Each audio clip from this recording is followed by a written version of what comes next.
la presentación. Gracias a todas las personas que están participando y también disculpas y gracias por el retraso de una hora.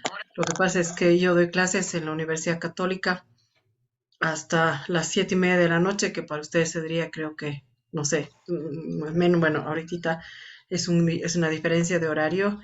Y bueno, recién he terminado mi clase. Hoy día he tenido la suerte de darla virtual porque estoy recién saliendo de COVID. Sigo dando positivo, me siento bien, no se preocupen. Em, pero por eso también hemos tenido que cambiar el horario. Bueno, es un módulo que ya veo que ustedes tienen mucho avanzado y dentro de este avance, pues lo mío, yo soy forense, como ustedes habrán escuchado, entonces yo no hago una intervención en el sentido terapéutico, sino en el sentido, digamos, pericial y me gustaría compartir con ustedes un poco de, bueno, de sí lo que se puede hacer en cuanto a prevención como intervención, en prevención como intervención en detección, ¿no? Eso es lo que a mí me gustaría compartir con ustedes en estos 2 días que vamos a estar juntos. O sea, por eso es que he preparado la charla para ustedes en lo que es este abordaje en cuanto a prevención, detección em, y, bueno, de qué forma se atienden estos casos y el contexto global, ¿no? En todo lo que es abuso sexual o en realidad violencia sexual, en lo que son niños, niñas, también por ahí en algún momento adolescentes, porque están en ese rumbo todavía, ¿no? Eh, Como labor pericial es diferente a todo lo que es terapéutico, como ustedes deben saber. Y tal vez sería interesante que saber que por ahí levanten la mano las personas que son psicólogas, como para saber cómo enfocar el trabajo. Son psicólogas, o bueno, ya es un posgrado, me imagino que todos. Doris es psicóloga, Claudia también es psicóloga, Cristina, Paul, ya, ok. Denise, usted tiene su micrófono prendido, le pediría que por favor lo pueda apagar. Denise,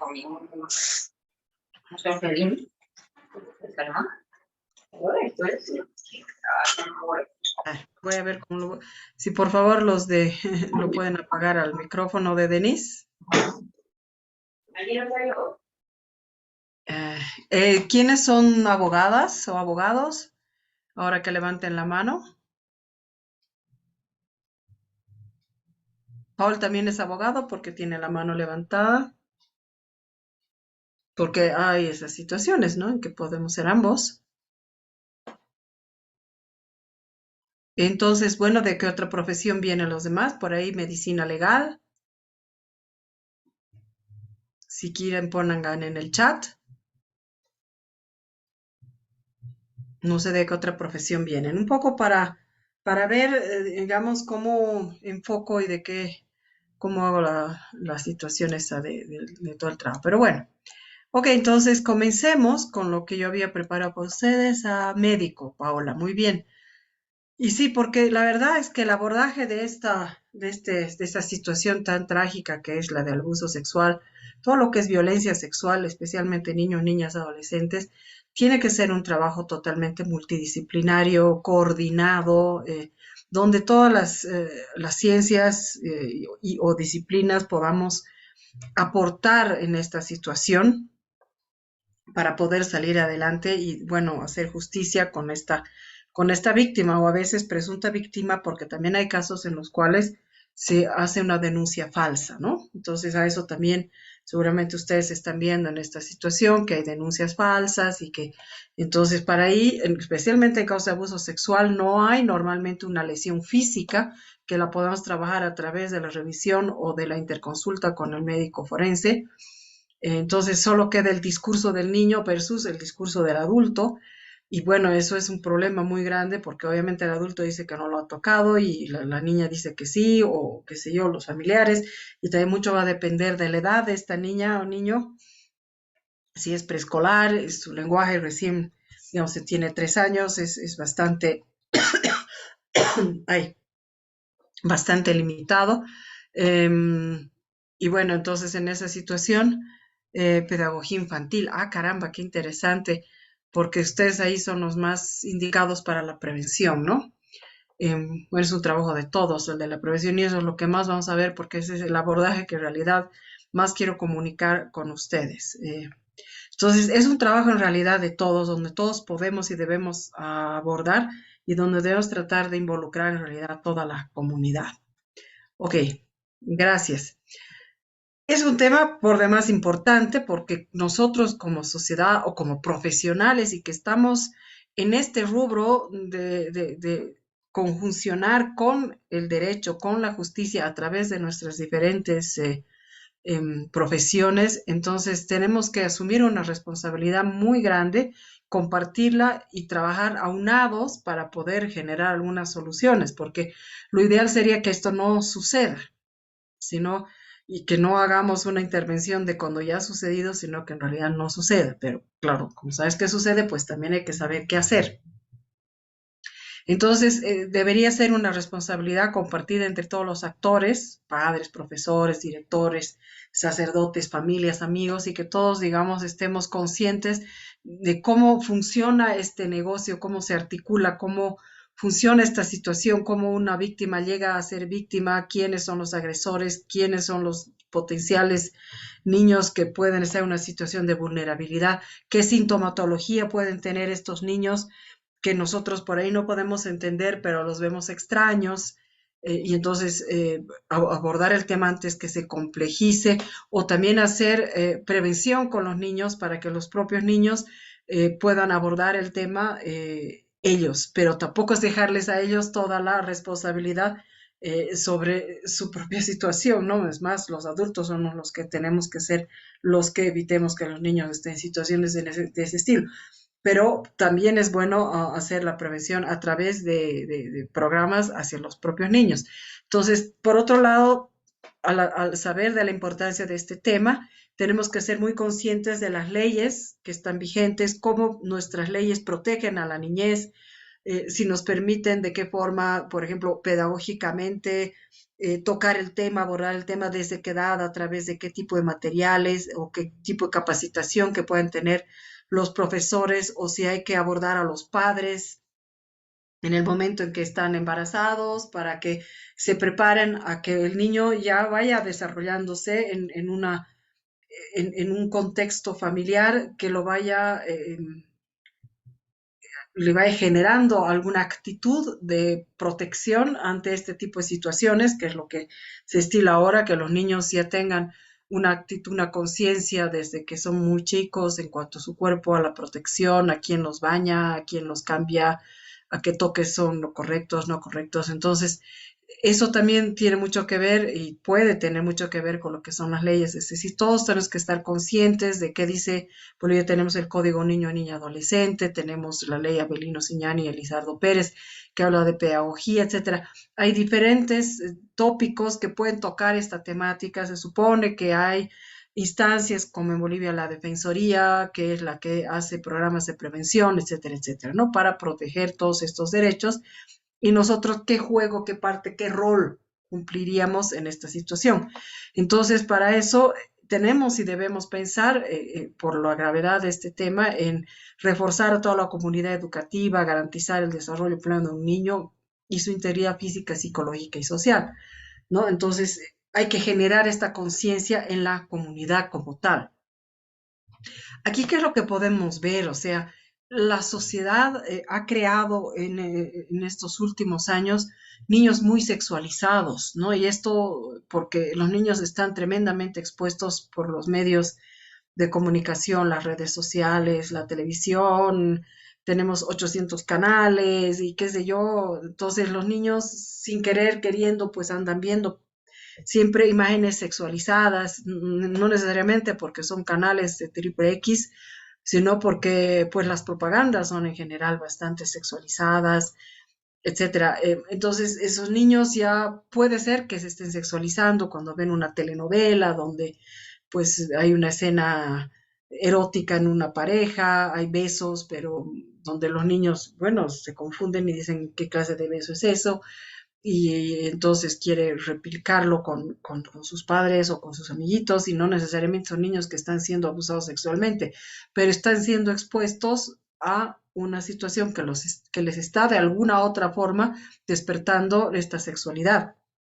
Entonces hay muchos programas que inclusive mezclan violencia, sensacionalismo, donde no precisamente se muestra una relación que enfoca a un niño a lo largo de su desarrollo para entrar a la adolescencia pensando que la sexualidad es amor, más bien al contrario, que la sexualidad es algo muy, una reacción física, biológica y no tiene nada que ver con el amor, ¿no? Entonces, obviamente en nuestra sociedad vemos un número cada vez más grande de niños violentados sexualmente y que hay mucha desinformación sobre la sexualidad correcta. Los padres en muchos casos evitan hablar del tema, delegan al colegio, delegan a terceras personas, tapan el sol con un dedo, no quieren para nada tocar el tema.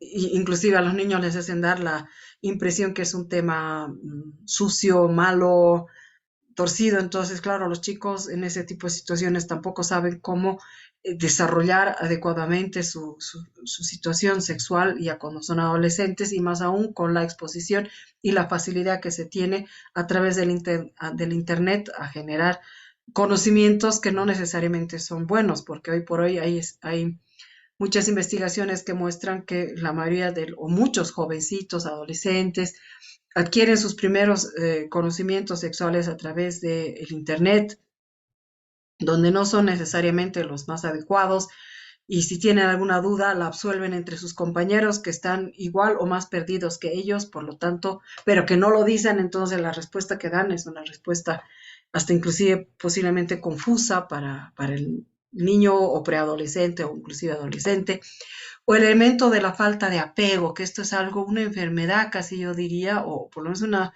situación que causa enfermedad en nuestra sociedad, en que por los hogares de doble ingreso los padres no están educando muy cercanamente a sus hijos, sino bastante, digamos, satelitalmente a través de otras personas o con muy poco tiempo de calidad cerca de sus hijos. Entonces están generando lo que la psicología ha planteado desde hace mucho tiempo, que es una falta de apego, ¿no? Entonces los niños que crecen con esta falta de apego, eh, pues pueden estar requiriendo en su desarrollo una necesidad de contacto con alguien porque no lo han tenido con alguno de sus padres de manera suficiente. Entonces los hace vulnerables, los hace presa fácil a que cualquier otra persona se acerque y les dé este tipo de apego, pero no el adecuado, sino uno que ya tiene una connotación inclusive sexual, ¿no? Eh, Puede generar distintas actitudes, puede ser llamar la atención, etcétera, y ahí es que se plantea lo que la psicología plantea y la hipótesis del déficit acumulativo, es que son muchos factores que se van juntando en un niño para hacerlo vulnerable.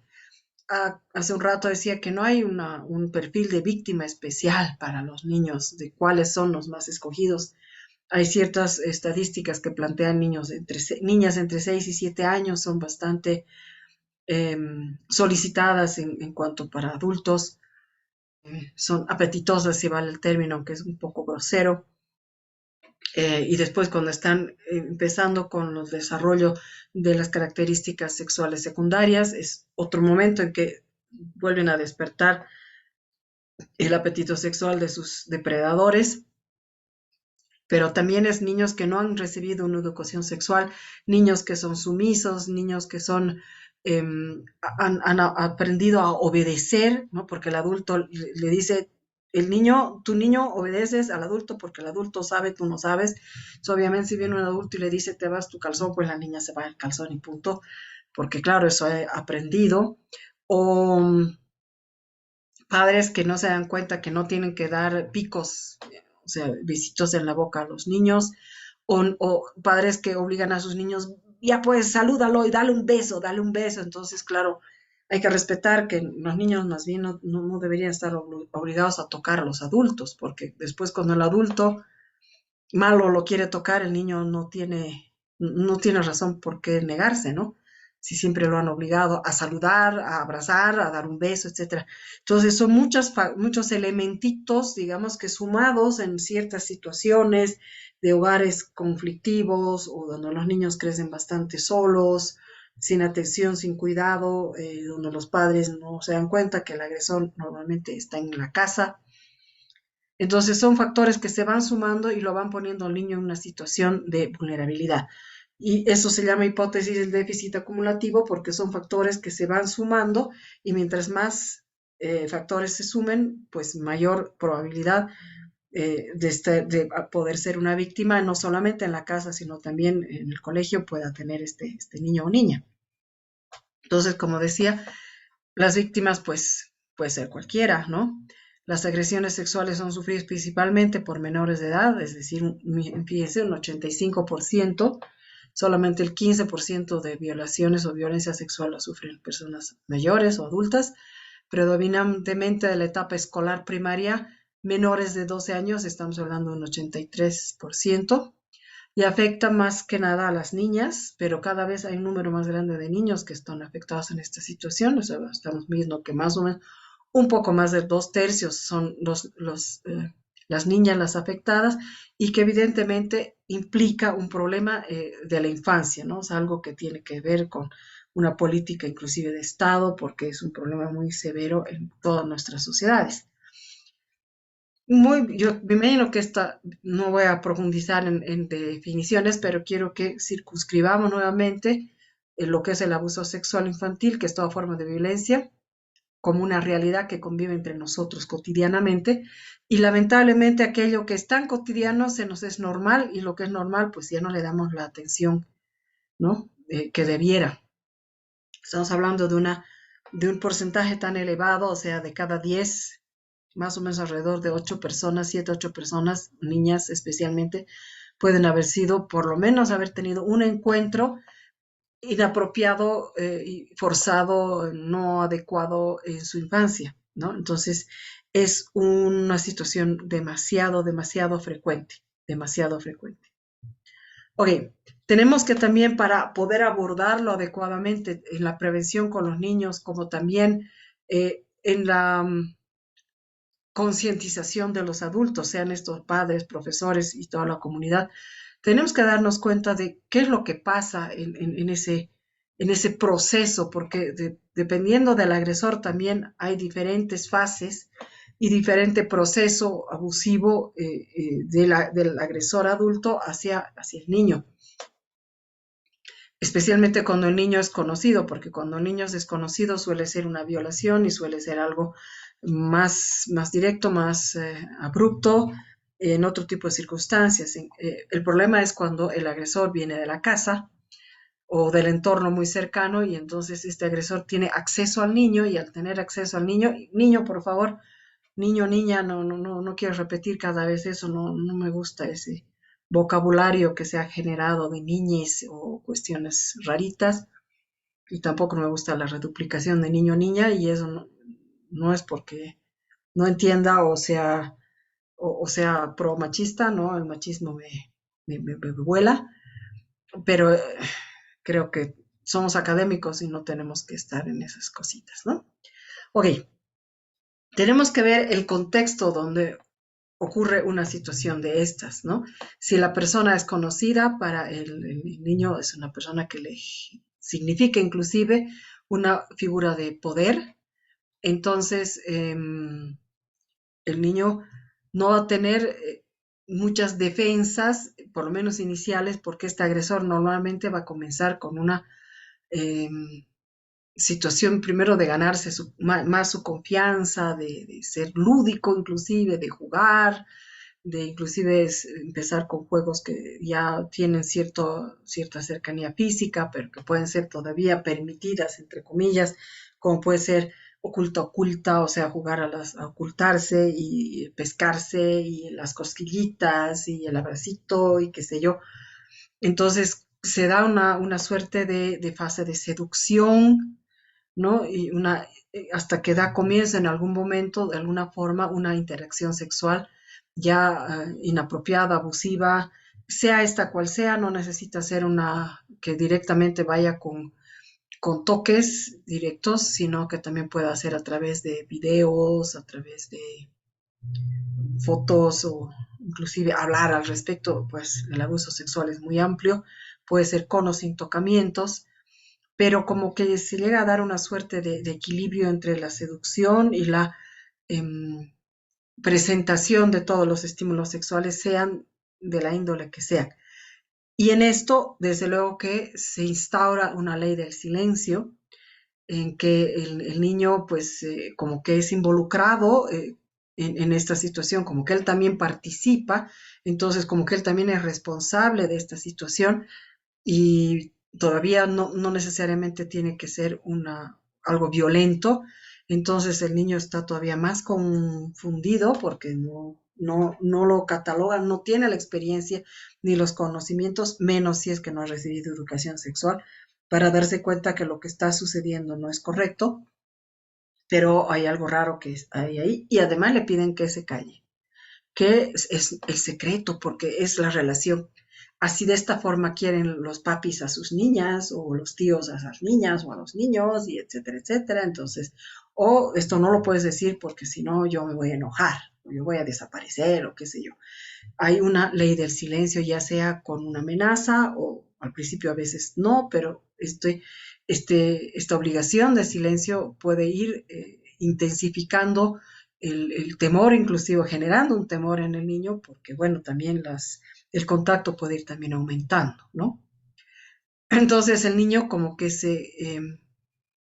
es un cómplice, ¿no? Y también es responsable de aquello, lo reprime, lo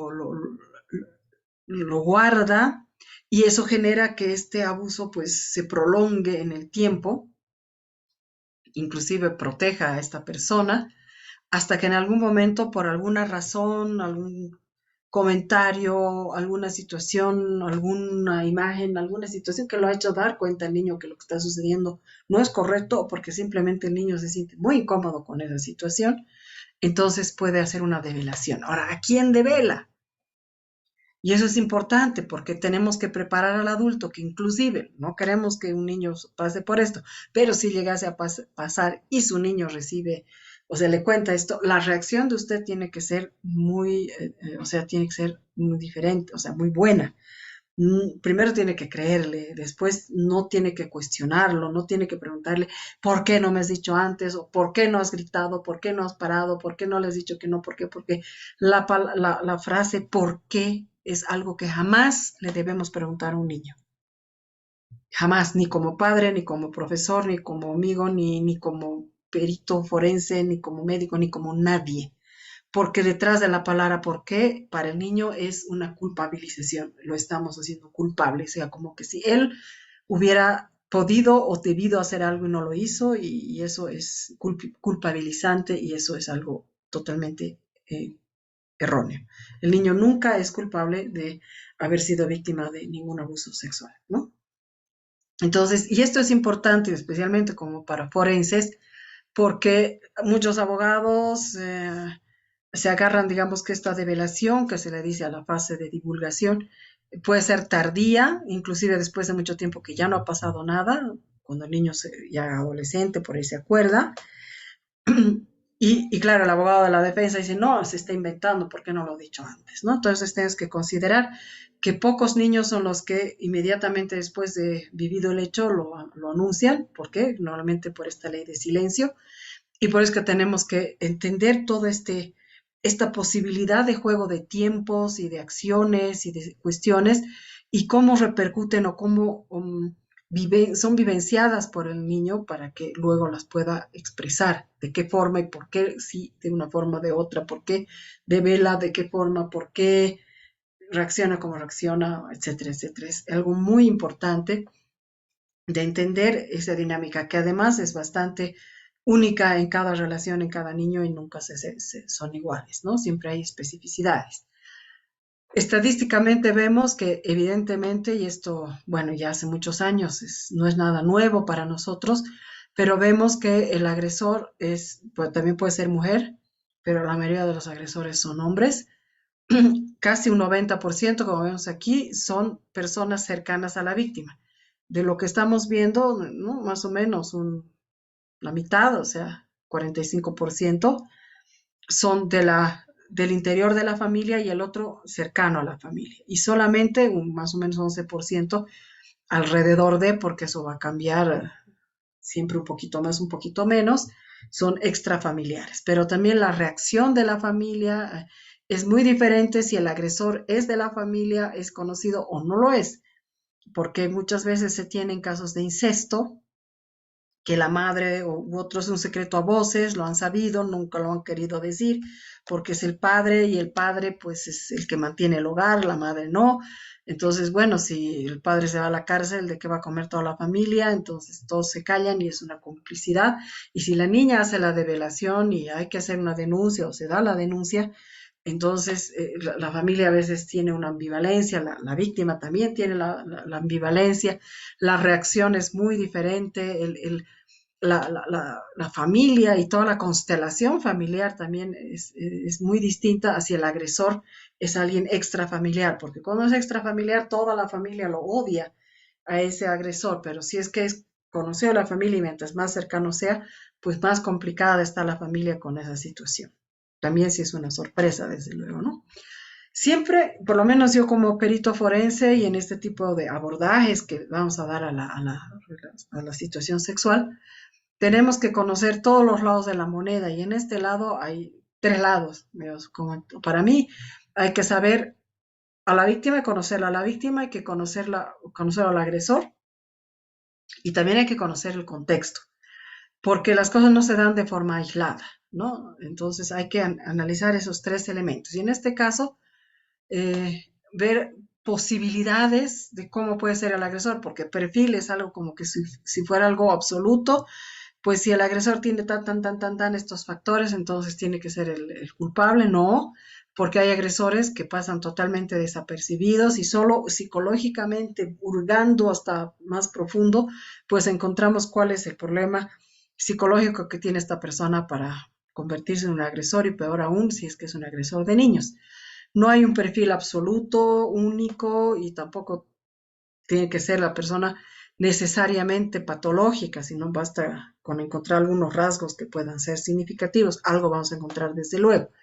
Sí son personas que en general tienen dificultad para desarrollar empatía, porque obviamente si cualquier persona que tiene empatía no se le va a ocurrir hacer una barbaridad así a un niño, porque nos damos cuenta que eso es un daño terrible. Son personas que sí están bastante interesadas en niños, saben cómo, porque son inmaduros o tienen malas relaciones o habilidades sociales con sus pares, entonces por eso es que buscan personas de menor madurez para tener mayor facilidad de entablar algún vínculo, alguna relación. Por eso es que pueden ser solitarios, pueden ser muy protector o celoso de ese niño o niña porque lo están cuidando y claro, por eso es difícil, pero ¿cómo él va a ser el agresor si se preocupa tanto por ella o por él? No se preocupe, sino que está controlando a ese niño o a esa niña para que no devele, no haya la develación como tal. Entonces sí podemos encontrar en muchos casos que hay inmadurez, hay inadecuación a ciertos, digamos, es una persona que no se adapta fácilmente a cambios, con baja tolerancia a la frustración, ese tipo de factores, o que por ahí sí, a veces hay alguien que tiene una relación, porque uno dice, no, si no tiene relación de pareja, entonces obvio que se va a fijar en los niños, ¿no? Hay algunos que sí tienen una relación de pareja, pero esa relación de pareja no funciona bien, pueden estar casados, inclusive tener hijos, pero si uno habla con la pareja, por eso es que hay que tratar el contexto, si uno evalúa o se entrevista con la pareja de este agresor y le pregunta cómo se da su relación sexual, muy probablemente vamos a encontrar que la relación sexual entre ellos no es la ideal, ¿no? Puede haber eyaculación precoz o puede haber algún tipo de disfunción sexual por parte de él, ¿no? Por último está desinterés, ¿no? Y es bueno en la pericia preguntarle a él que narre una relación sexual tradicional, típica con su pareja, y luego hacerle la misma pregunta en una entrevista lo más rápido posible para que no haya comunicación entre ellos. y luego comparar las respuestas, ¿no? Porque un agresor va a decir que todo es normal, que todo es lindo, que los dos llegan al orgasmo, que todo comienza de los dos, que él es muy atento y hay que escuchar qué dice ella, ¿no? Que normalmente va a tener una versión bastante diferente y son cosas que van sumando como para que podamos ver si el agresor tiene un cierto perfil o no, ¿no? Tenemos estas personas, ya les digo, pueden ser muy atentos y preocupados por los niños y con interés y una historia de carencia de cuidados parentales, maltrato y abuso, inclusive. Uy, voy a despachar, perdón. Charito, estoy dando un curso.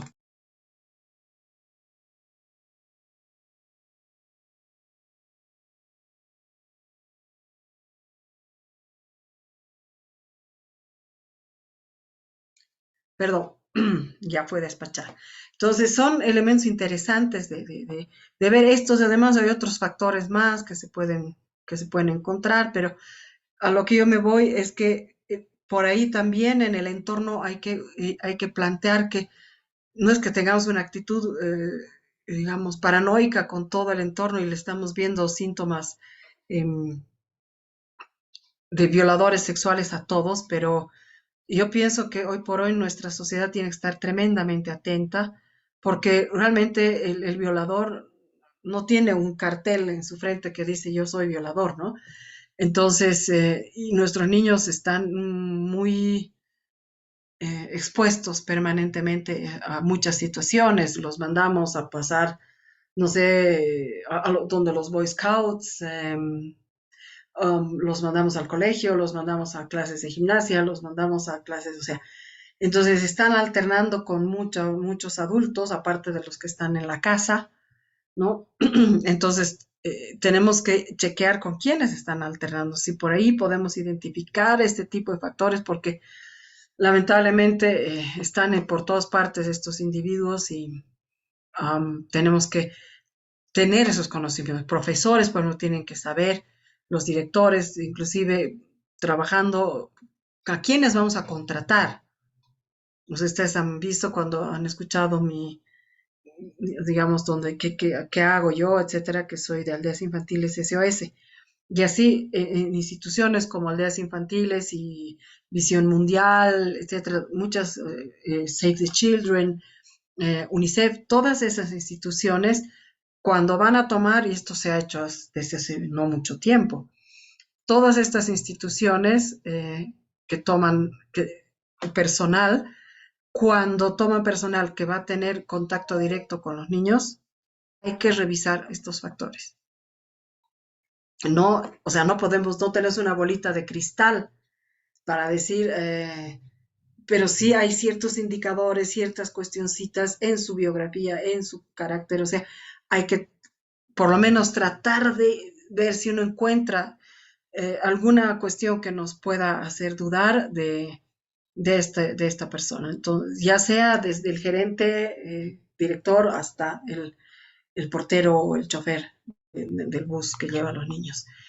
Eso es una conciencia y esto lo tenemos que hacer en colegios, en todas partes, porque bueno, estamos entregando a niños a cargo de adultos, ¿no? Y bueno, no solamente descartar situaciones sexuales, sino también posibles violentadores o violentadoras, ¿no? Entonces, como seguía, no es necesariamente una persona con discapacidad mental, digamos, ¿no? Porque a veces, los tienen que ser eh, personas enfermas, ¿no? O drogadictos o alcohólicos. Y no. O gays, o sea, los gays, pobrecitos, o sea, no porque son gays son abusadores sexuales, ¿no? O sea, simplemente tienen otra inclinación, otra actividad sexual y punto, pero dejar a un niño con un gay no es porque, seguro se lo va a violar, porque es gay, no, nada que ver, o sea, no podemos tener ese tipo de prejuicios, ¿no? Muchas veces vemos que los agresores sexuales son personas respetadas, admirados en todo su espacio, pero precisamente porque se generan esa imagen para que nadie sospeche de ellos, ¿no? Me estoy yendo a un extremo, ¿no? Luis Alfredo Garavito Cubillas, que ha violado y matado a más de 200 niños, eh, él es homosexual, pero sin embargo tenía una pareja que era como su esposa, ella tenía un hijito de la misma edad de los niños que él violaba y mataba. Obviamente con esta esposa nunca tuvo un problema, tampoco con el niño, pero una hermosa fachada hacia afuera para mostrar, yo no puedo ser el agresor. Uno, porque tengo mujer, entonces yo no voy a atacar a hombres. Dos, además tengo un niño que es de la misma edad que todos los niños que mueren. Entonces era una fachada. Y si uno lo encuentra en un cafecito y tiene que compartir mesa con él, pues parece una persona muy interesante. Su manera de hablar es muy elocuente, muy interesante. Entonces, el problema es que tenemos que sospechar, o la comunidad tiene que estar muy atenta a poder detectar y no confiar en todo el mundo porque, bueno, parece correcto, ¿no? Entonces, bueno, hemos dicho que es una persona, normalmente el entorno familiar del niño, y vemos que eh, aquí hay otro porcentaje que, bueno, siempre varían según las investigaciones, inclusive según el país o el contexto, ¿no? Entonces, sí lo que tenemos que ver, y eso es que tantas personas tienen esta situación, ¿no? Este agresor normalmente tiene una situación, posición de poder y control sobre el niño del cual abusa y utiliza maniobras coercitivas, represivas, ¿no? Ya cuando dependiendo, ¿no? Yo como decía, puede ser alguien que lo hace muy suavemente, pero ya cuando es más activo y más directo con la actitud sexual como tal, la conducta sexual, entonces ya puede ser más coercitivo y generar manipulación de chantaje, de secreto, de seducción, de chantaje, de decir yo te compro esto, o si tú avisas, pues yo le voy a hacer lo mismo a tu hermanita, o voy a matar a tu gato, ¿no? Entonces me voy a ir y nunca más me vas a ver si es el padre o el tío, ¿no? Y generar ese tipo de situaciones que después, bueno, los niños cuentan, ¿no? Entonces el agresor normalmente ya hemos dicho que es una persona conocida, que se encuentra principalmente entre el ámbito familiar, padre, padrastro, tío, tía, abuelo, ¿no? Dice, ay, ¿por qué es de la tercera edad uno cree que las personas de la tercera edad son asexuadas, ¿no? Uno ya tiene más de 50 años para alguna sociedad y no, ¿cómo vas a tener sexualidad a los más de 50 años? Ya estás, qué cochino inclusive. Entonces, imagínese a uno de la tercera edad, un señor de 70 años, pues jamás van a pensar que puede ser agresor. Precisamente porque ya tiene ciertas dificultades de elección o de cualquier cosa, es que puede buscarse a una niña, a un niño para que pacientemente lo espere o que lo manipule o que, etcétera, ¿no? Entonces, hay muchos casos de abuelos que agreden a sus nietas, ¿no? En más de un tercio corresponde a una figura que ocupa un rol paterno, o sea, puede ser un tío que ocupa el rol paterno, puede ser el famoso padrastro, y que claro, todos están en la posición, en la libertad de rehacer su vida, pero muchos casos sí se ven en que hay tipos que se acercan cuando hay hija, y como en mi país se dice, a la moda de Tarija, con la madre y con la hija, y siempre detrás de cada uno de estos dichos, como diría el psicoanálisis, hay algo de verdad. Entonces hay sí personas que escogen a una pareja para abordarla en realidad a la hija. Entonces, sí, se tiene la libertad de rehacer el hogar, pero hay que ver con quién se está rehaciendo el hogar.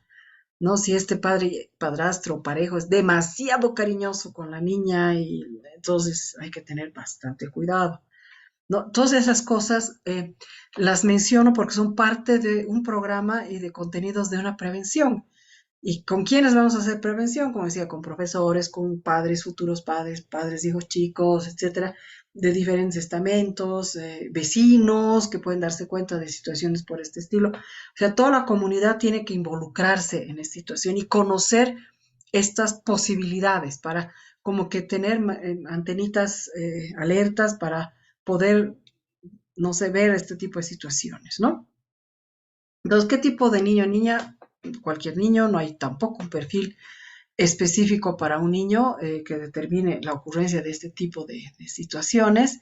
Se da en todas las clases sociales, religiones, niveles culturales, afectivos, niños de diversas edades, etcétera. Pero, como les decía hace un rato, hay elementos que favorecen y que ponen en situación de vulnerabilidad a estos niños. Y también están los mitos, lamentablemente.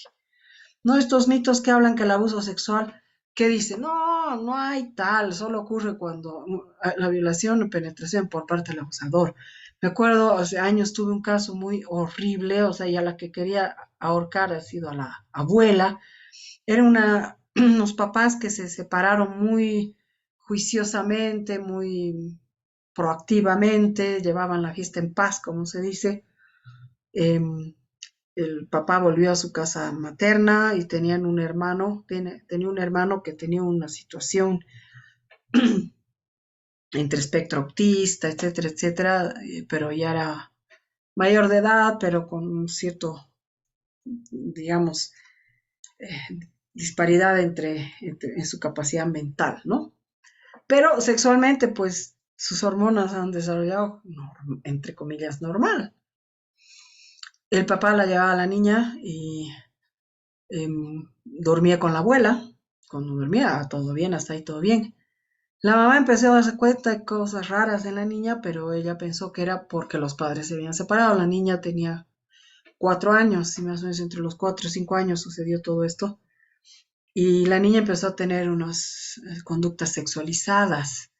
Dibujaba eh, con penes o la parte, digamos, donde estaban los genitales, tanto en hombres como mujeres los rayaba, especialmente en la mujer, y medio que tenía una especie de, estaba atendiendo una masturbación tanto compulsiva. Masturbarse a esa edad puede suceder, en todo caso no es algo muy frecuente y no se vuelve pues compulsivo. Eh, Hurgaba los genitales de los animalitos, que cositas raras hacía, ¿no? La mamá dije, "No, aquí hay algo raro". Entonces, bueno, se analizó y le decía, ¿qué puede pasar? Le comentó con el papá, no, nada que ver. Entonces se habló con la niña, ¿no? Que si la niña no sabía lo que le pasaba, pero bueno, para hacerla corta, la niña empezó a contar que no entendía lo que pasaba con su tío, ¿no? Este hermano de su papá, eh, que ella cuando se echaba a dormir con la abuela, poco más tarde llegaba este tío, se acostaba en el piso al lado de donde ella estaba y desde abajo le metía la mano, digamos, por debajo de las brazadas y la empezaba a hurgar por todas partes y ella alcanzaba a ver en él que él tenía, bueno, ella decía por donde hacía pis, eh, hacía la vista y él se lo tocaba y bueno, pues él se masturbaba mientras la tocaba a la niña. Y esto pasaba todos los fines de semana que la niña iba a la casa, ¿no? Y la abuela sabía. Eso es algo interesante, o sea, es espantoso. Y cuando se habla con la abuela dice, ay, pero es que es hombre, no le ha hecho daño porque nunca, no la ha tocado, nada más solamente la acariciaba. Además es hombre y tiene necesidades. O sea, era para matar a la abuela, ¿no? Ya, eso es una cuestión legal, que la abuela ha sido prácticamente una cómplice de toda esta situación, pero eso es otro tema.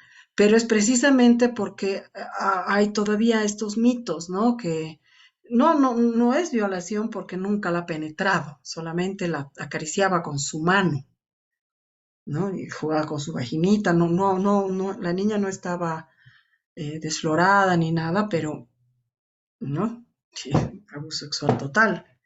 Entonces hay que ver, ¿no? Hay personas que consideran que no es violación mientras no haya el pene ha penetrado la vagina, ¿no? Entonces, no, pues no es así. No, y eso hay que trabajarlo con familias. Abuso sexual infantil es poco frecuente y no existe, obviamente, eso sí, creo que ya hay que ser demasiado perdido para pensar que este mito es verdad, ¿no?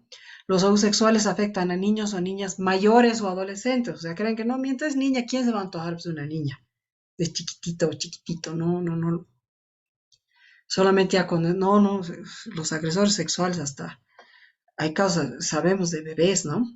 Se calcula que una de 4 niñas y uno de cada 8 niños podrían llegar a ser sexualmente agredidos antes de cumplir los 16, o sea, ya las estadísticas nos muestran que estos mitos no son verdad. Y estos, como estos, hay muchos otros mitos más, que, digamos, hacen que uno no le crea a los niños, ¿no? Dicen, no, tú eres un mentiroso, ¿cómo vas a pensar así? Siempre has sido una mentirosa, una exagerada, etcétera, ¿no? Encima papás que no creen este tipo de situaciones. Entonces, abuso que se comete al tocar a un niño o niña es de todo, porque ya les digo, como los mitos dicen que podría ser solamente cuando hay violación, penetración, etcétera. Entonces, las personas tienen que entender que la violación es muy amplia, ¿no? O el abuso sexual es muy amplio, desde sexo oral, ¿no? Lo que es, bueno, todo lo que hay oralidad, cuando un hombre mete el pene en la boca de una niña, la obliga, digamos, había un caso de una niña que había la típica fiesta familiar, el tipo va, era el tío, al baño y cuando sale ve que la niña estaba jugando en su cuarto, pues estaba solita. Entonces entra al cuarto, se cierra la puerta y él se baja, está con sus tragos, pero qué sé yo, se bajó el pantalón y le pidió, o sea, se sentó en la esquina de la cama, la niña la hizo encarar en el piso y le empezó, digamos, si está excitado, tuvo la erección y le pido a la niña que le dé besos en el pene, que lo lama, etcétera, etcétera. Ese tipo de cosas es un abuso sexual y en realidad es una violación porque, bueno, todo depende de cómo define violación cada país, ¿no? Porque a veces hay países que no definen cuando hay sexo oral, o sea, igual es penetración en orificio natural, no necesariamente tiene que ser vagina, no, sino también puede ser boca, ¿no? Pero eso mucho va a depender de la tipificación del delito de violación. Entonces también puede haber abuso cuando se abraza o besa a un niño de forma sexual, metiendo, o sea, la boca, metiendo la lengua en la boca del niño, ¿no? Desde luego que cuando hay penetración vaginal, anal, ¿no? Eso es ya violación directamente, tocar los genitales del niño sexualmente, hacer que el niño toque genitales del adulto o de otro niño, ¿no? A veces hay ese tipo de cuestiones en que uno tiene que ver, obligar a un niño a que se prostituya, a cobrar por tener relaciones sexuales o por posar en fotos desnuda haciendo ciertas poses, inclusive yo diría en algunos casos, y bueno, creo que en muchos países en Bolivia ya se tomó cartas en el asunto, en otros también, sobre la prohibición de estos certámenes de belleza de las niñas, ¿no? Una cosa es un desfile de modas, pero el desfile de modas, los niños tienen que mm, subir a pasarela con ropa infantil. En cambio, y caminando normal, exponiendo, qué sé yo, el puño del buzo, el cierre de la, no sé, del cangurito, la gorrita, los kits, etcétera, cosas que son propios de la ropa. Pero una niña, un niño no debe pasar una pasarela vestido de adulta, ¿no? O sea, maquillada, con su pelo así como de adulta, con las uñas pintadas, con maquillaje, y menos en posiciones, eh, digamos, y movimientos adultos, de mujer seductora inclusive, ¿no? Eso es, para mí ya es, estás sexualizando a tu niño, a tu niña, y le estás quitando su infancia, su niñez, su naturalidad, sus movimientos naturales. Y eso además es totalmente excitante para los agresores sexuales, ¿no? Entonces ya, si así la dejas caminar a tu niña vestida de vedette a los 5 años, entonces ¿qué vas a esperar cuando sea adolescente, ¿no? Ya se ha despertado su sexualidad en realidad. Entonces hay que ver si eso es no penalizado, pero sí sancionado, por lo menos prohibido. Ok, también hablarle a un niño sobre sexualidad, pero una cosa, o sea, no es como prevención, sino sobre sexo. Una cosa es hablarle sobre sexualidad como una cuestión de prevención, que las partes del cuerpo íntimas, que las que se tocan, las que no se pueden tocar, que nadie te toca, que secretos buenos, secretos malos, toda esa cuestión, ¿no? Pero de otra forma es hablarle de sexo y mostrarle fotos pornográficas.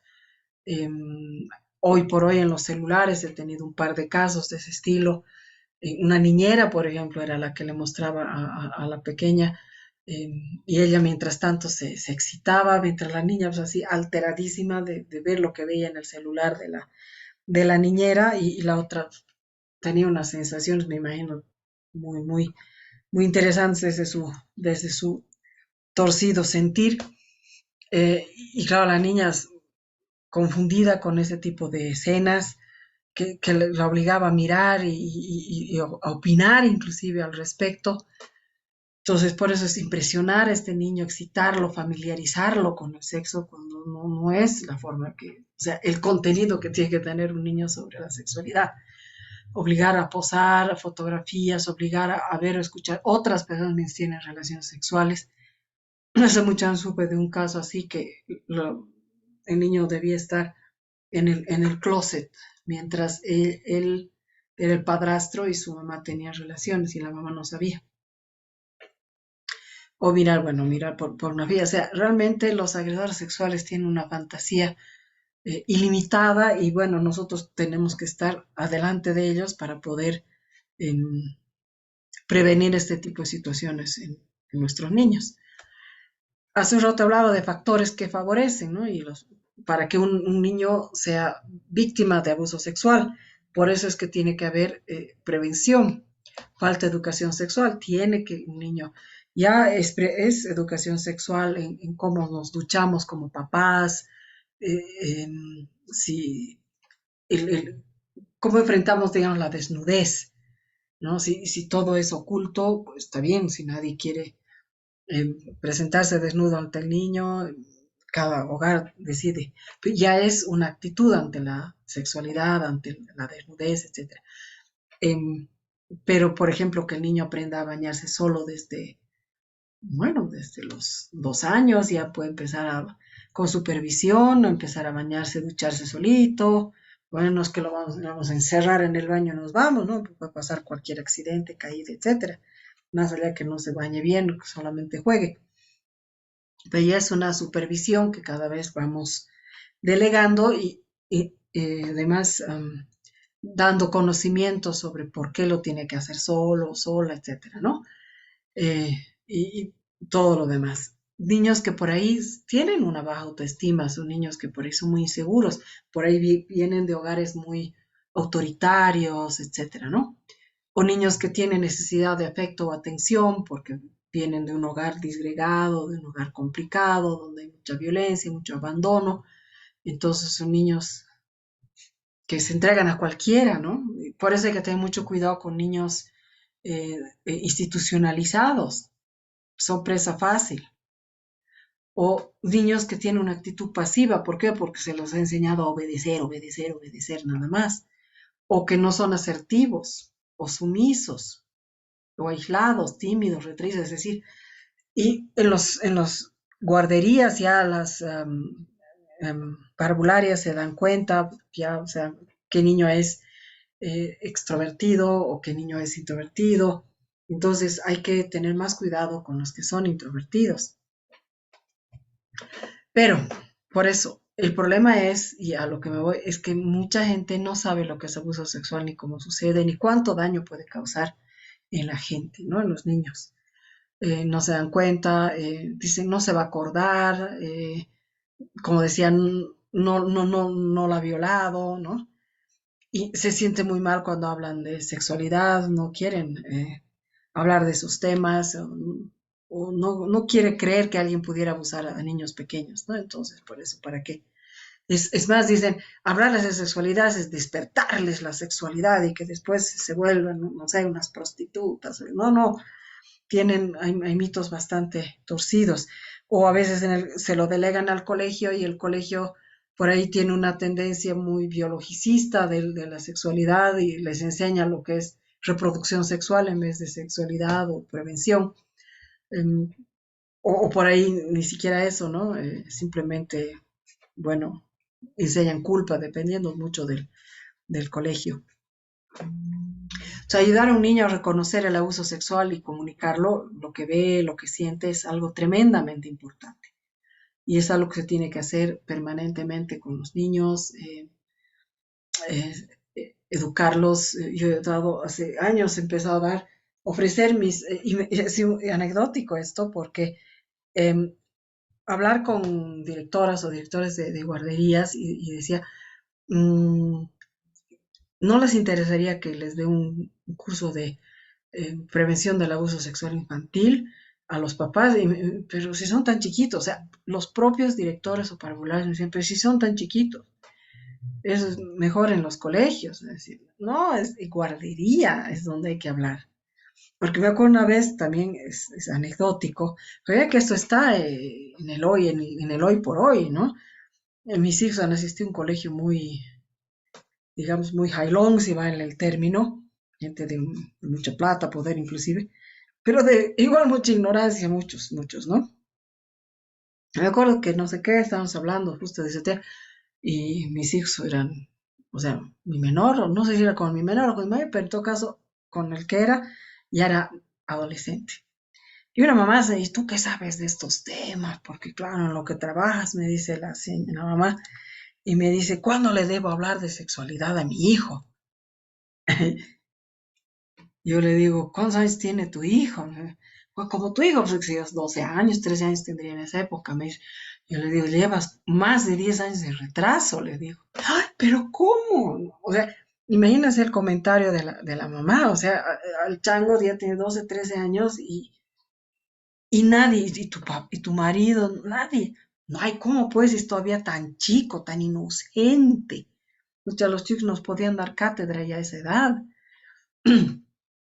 O sea, dense cuenta que esto es algo que está realmente en todas partes, que no hay eh, mucha prevención. Cristina se está levantando la mano.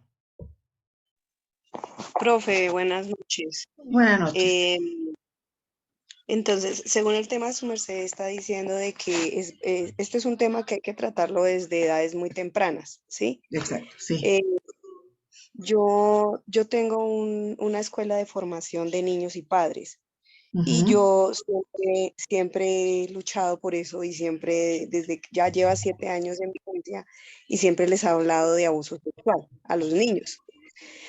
Entonces, pues me ocurrió un caso, eso fue este año, de un niño que, que estaba, o sea, estaba muy como triste. Entonces yo le pregunté que qué le pasaba.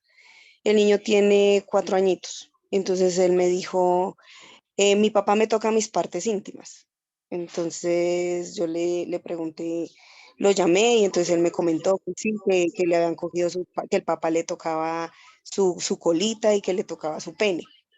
Bueno, y para acortar un poco, el caso fue que el caso pues llegó al ICF por lo que el niño manifestó.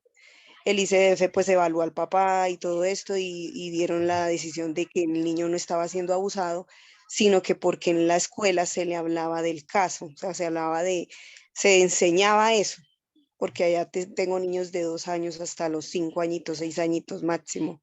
Entonces, hablaba con los papás y los papás me comentaban que allá en el ICBF les habían dicho que el niño había dicho eso era porque el tema se había tocado, se toca con mucha frecuencia en la institución. Entonces, pues el papá trató como de decirme que por qué hacía eso, que lo mejor era que no lo hiciera o que no lo hiciera de la manera que lo estaba haciendo. Entonces yo le dije a él, le dije, pues la verdad, yo siempre he manejado el tema y pienso que es bueno darle a los niños herramientas porque de alguna manera el niño se sintió agredido porque él utilizaba un lenguaje que no era apto para referirse a los genitales o cuando de pronto los niños estaban sin pantaloncillos, tiene dos varones y entonces le decía, ay, tiene el pipicito parado, le decía así, o sea, era muy, muy tosco para hablarle. Y de pronto él le daba palmadas en la cola a la mamá y también le daba palmadas en la cola a los niños. Entonces el niño se sintió agredido por eso. Entonces yo le explicaba eso al papá, más sin embargo, de alguna manera, ahorita que su merced toca el tema, me queda en duda, o sea, no causa nada, o sea, al decir desde muy pequeños, porque yo les enseño desde de los 3 añitos, desde los 2 añitos les estoy hablando sobre eso, les voy ampliando sobre el tema, sin llegar a lo que su merced hablaba ahorita, que era no de pronto exponer figuras que muestren como desnudos ni nada de eso, sino enseñarles que cuáles son sus partes íntimas, que deben bañarse en lo más posible, que no se bañen desnudos con los papás, de que ellos deben aprender a bañar solitos, todo eso es lo que yo les enseño, ¿sí? Entonces, pues sí quisiera, no es que de pronto traumático que lo haga desde muy pequeño, o sea, no estoy cometiendo un error o sí estoy cometiendo un error. ¿Qué es lo que único que le diría yo? Es que em, los padres deberían estar completamente en conocimiento de los contenidos exactos que usted habla con los niños, cosa que los padres sepan lo que se dice en el colegio y que haya congruencia luego, ¿no? Y que también se diga a a los padres que los niños tienen su pudor y también lo que quieren y lo que no quieren, ¿no? Hay niños que son más sensibles y que se les hable de eh, tu pilila o tu pililín, tu pito, tu pene está parado, no les gusta porque ya han generado cierto pudor y eso es de ellos, ¿no? Se han dado cuenta. Y que no les gusta que haya una referencia. Además, jocosa, el niño lo entiende como burla por ahí. Y hay que respetar que los niños también son sujetos de respeto, ¿no? Y que nosotros no, porque somos los grandes, pues podemos hacernos la burla de, digamos, me acuerdo de una niña que se sintió también agredida sexualmente porque y ya no era, tenía como 10 años, no estaba desarrollada todavía como mujercita, y su mamá quiso que se bañara solamente con calzón, porque, ay, si tienes unos puntos, no tienes nada, tienes que bañarte y punto. Y la niña ya se sentía que, aunque tenía esos puntos que le decía a su mamá, se sentía una mujercita y que no debían estar expuestos sus puntos, ¿no? Y se sintió muy mal cuando lo obligó a bañarse solamente con calzón. Entonces, hay que enseñar a los padres, por eso es que la educación es en conjunto, a los niños, a los padres, y claro, en cada hogar por ahí las situaciones diferentes, hacer dar cuenta a los padres que esa actitud así muy, que nosotros somos muy abiertos con la sexualidad, para el niño por ahí puede ser que le caiga mal, ¿no? Y lo bueno es que un niño genere pudor lo más temprano posible, ¿no? Eso es algo en realidad positivo en el desarrollo de un niño, que genere pudor porque al generar pudor es capaz de poner un freno, pero si el adulto pues lo aborda y lo atropella, entonces eso es malo. Y entonces los padres tienen que saber que no pueden atropellar a los niños y en ese caso el papá, digamos, no, usted y el papá no hablaban el mismo idioma y el niño entonces estaba confundido. Y en ese caso sí, el niño sin quererlo usted, o tampoco tal vez sin querer el padre, eh, pueda resultar un tanto dañado, ¿no? Entonces, por eso hay que coordinar la información y también preguntar a veces por la actitud. Estos cursos que yo daba a los padres de las guarderías, trataba de hacer eso y decir, bueno, algún papá, eh, porque yo no era de la guardería, solamente daba un taller, tiene alguna duda especial, bueno, y podían charlar conmigo en alguna situación y ver estos límites, estos contenidos, estas actitudes, porque hay unos papás que pues, se preguntan, como lo que usted ha mencionado, ¿es bueno bañarse desnudo con los niños? Bueno, seguramente hay papás que piensan que no está mal, ¿no? Usted parece que plantea que no es lo correcto, digamos, ¿no? Pero puede ser que hay unos papás que sí lo hagan, que la desnudez la tienen muy clara, o digamos, no, la tienen definida de otra forma. Entonces, eso sí puede generar confusión en el niño. Entonces, hay que coordinar todo esto, ¿no? Para que se hable un mismo idioma y no se transgreda tampoco ciertas cosas de la casa, porque en realidad para este tipo de educación lo más importante es lo que la casa plantee, pero la casa a veces no plantea nada, pues eso es lo que sabemos que esa es la triste realidad, ¿no? O plantea cosas torcidas, ¿no? Me acuerdo otra vez de otro niño que tenía como 12 años y igual en la piscina y su abuelita, tía, que sería, pan, esto le baja, ya había que ir a almorzar y lo quiere secar al niño y el niño ya no era niño, era un adolescente, un muchachito. Y le dice, yo me seco abuela y una no, yo que tú eres niño, no, que ya soy grande, que soy niño. Al final le ha terminado bajando el calzón, la mallita, así delante de todo el mundo y el niño se quería morir el niño, el muchachito, ¿no? Y por Dios, o sea, señora, se da ganas de pegarla a la señora. Y lo empezó a secar así, agarró la toalla y le secaba el genital al niño, al muchacho. El pobre se sentía muy mal, ¿no?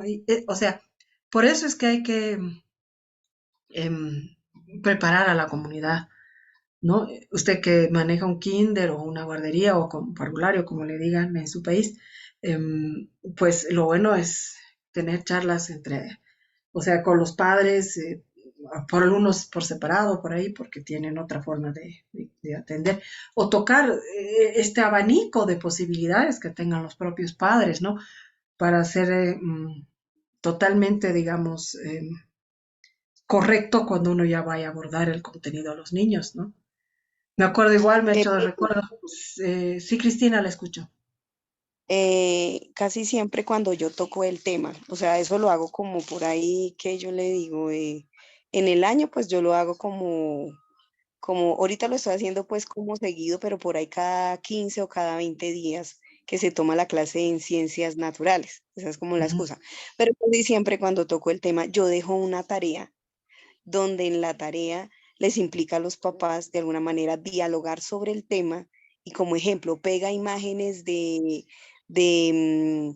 qué es abuso sexual. Entonces, para que se sienten con el niño y como que dialoguen ellos también y les obligo a que tomen el tema con sus hijos. O sea, que no solamente me lo dejen de parte mía, sino que también se sienten y lo hagan. Y he visto que ese ejercicio después, cuando los niños ponen su tarea, se ve que sí los padres dialogaron con los niños o que sí se tomaron el trabajo como de buscar las imágenes, como de que son caricias peligrosas o secretos peligrosos que yo les he enseñado. Entonces, trato como en esa parte también. Pero ahorita pues ya con lo que su merced me dice, pues también ahorita voy a hacer una charla sobre respecto a los padres, o sea, tomarlos en grupo, ¿sí? Y lanzarlo Exacto. a Porque yo hablar creo que con hay ellos. algunos papás que no saben qué decirles a los chicos, ¿no? Y por ahí les dicen guasadas, ¿no? O cosas malas o equivocadas o con miedo, etcétera. No todos los papás se ubican, ¿no? Y algunos papás lo hacen medio mal, ¿no? También hay que ver que hay papás que están separados, divorciados y algunas niñas se sienten mal cuando es el papá el que les habla de cosas de niñas, ¿no? Hay tantas situaciones que tenemos que atender para que esto se pueda, digamos, hacer lo mejor posible y el efecto sea lo mejor posible. Me he hecho recuerdo un caso muy especial era una mamá que ha sido acusada de masturbar a su niño por el papá, pero estaba pues en un divorcio contencioso. ¿Y qué era lo que pasaba? El niño nació, y como nacen muchos niños, con el prepucio muy angostito, y todas las que somos mamás y hemos tenido hijos, los pediatras nos han aconsejado siempre que hagamos la limpieza del penecito, del prepucio, etcétera, etcétera. Y bueno, nos han enseñado cómo bañarlo cuando era bebecito, ¿no? Ya más adelante, pues al niño se le enseña y él lo hace solo.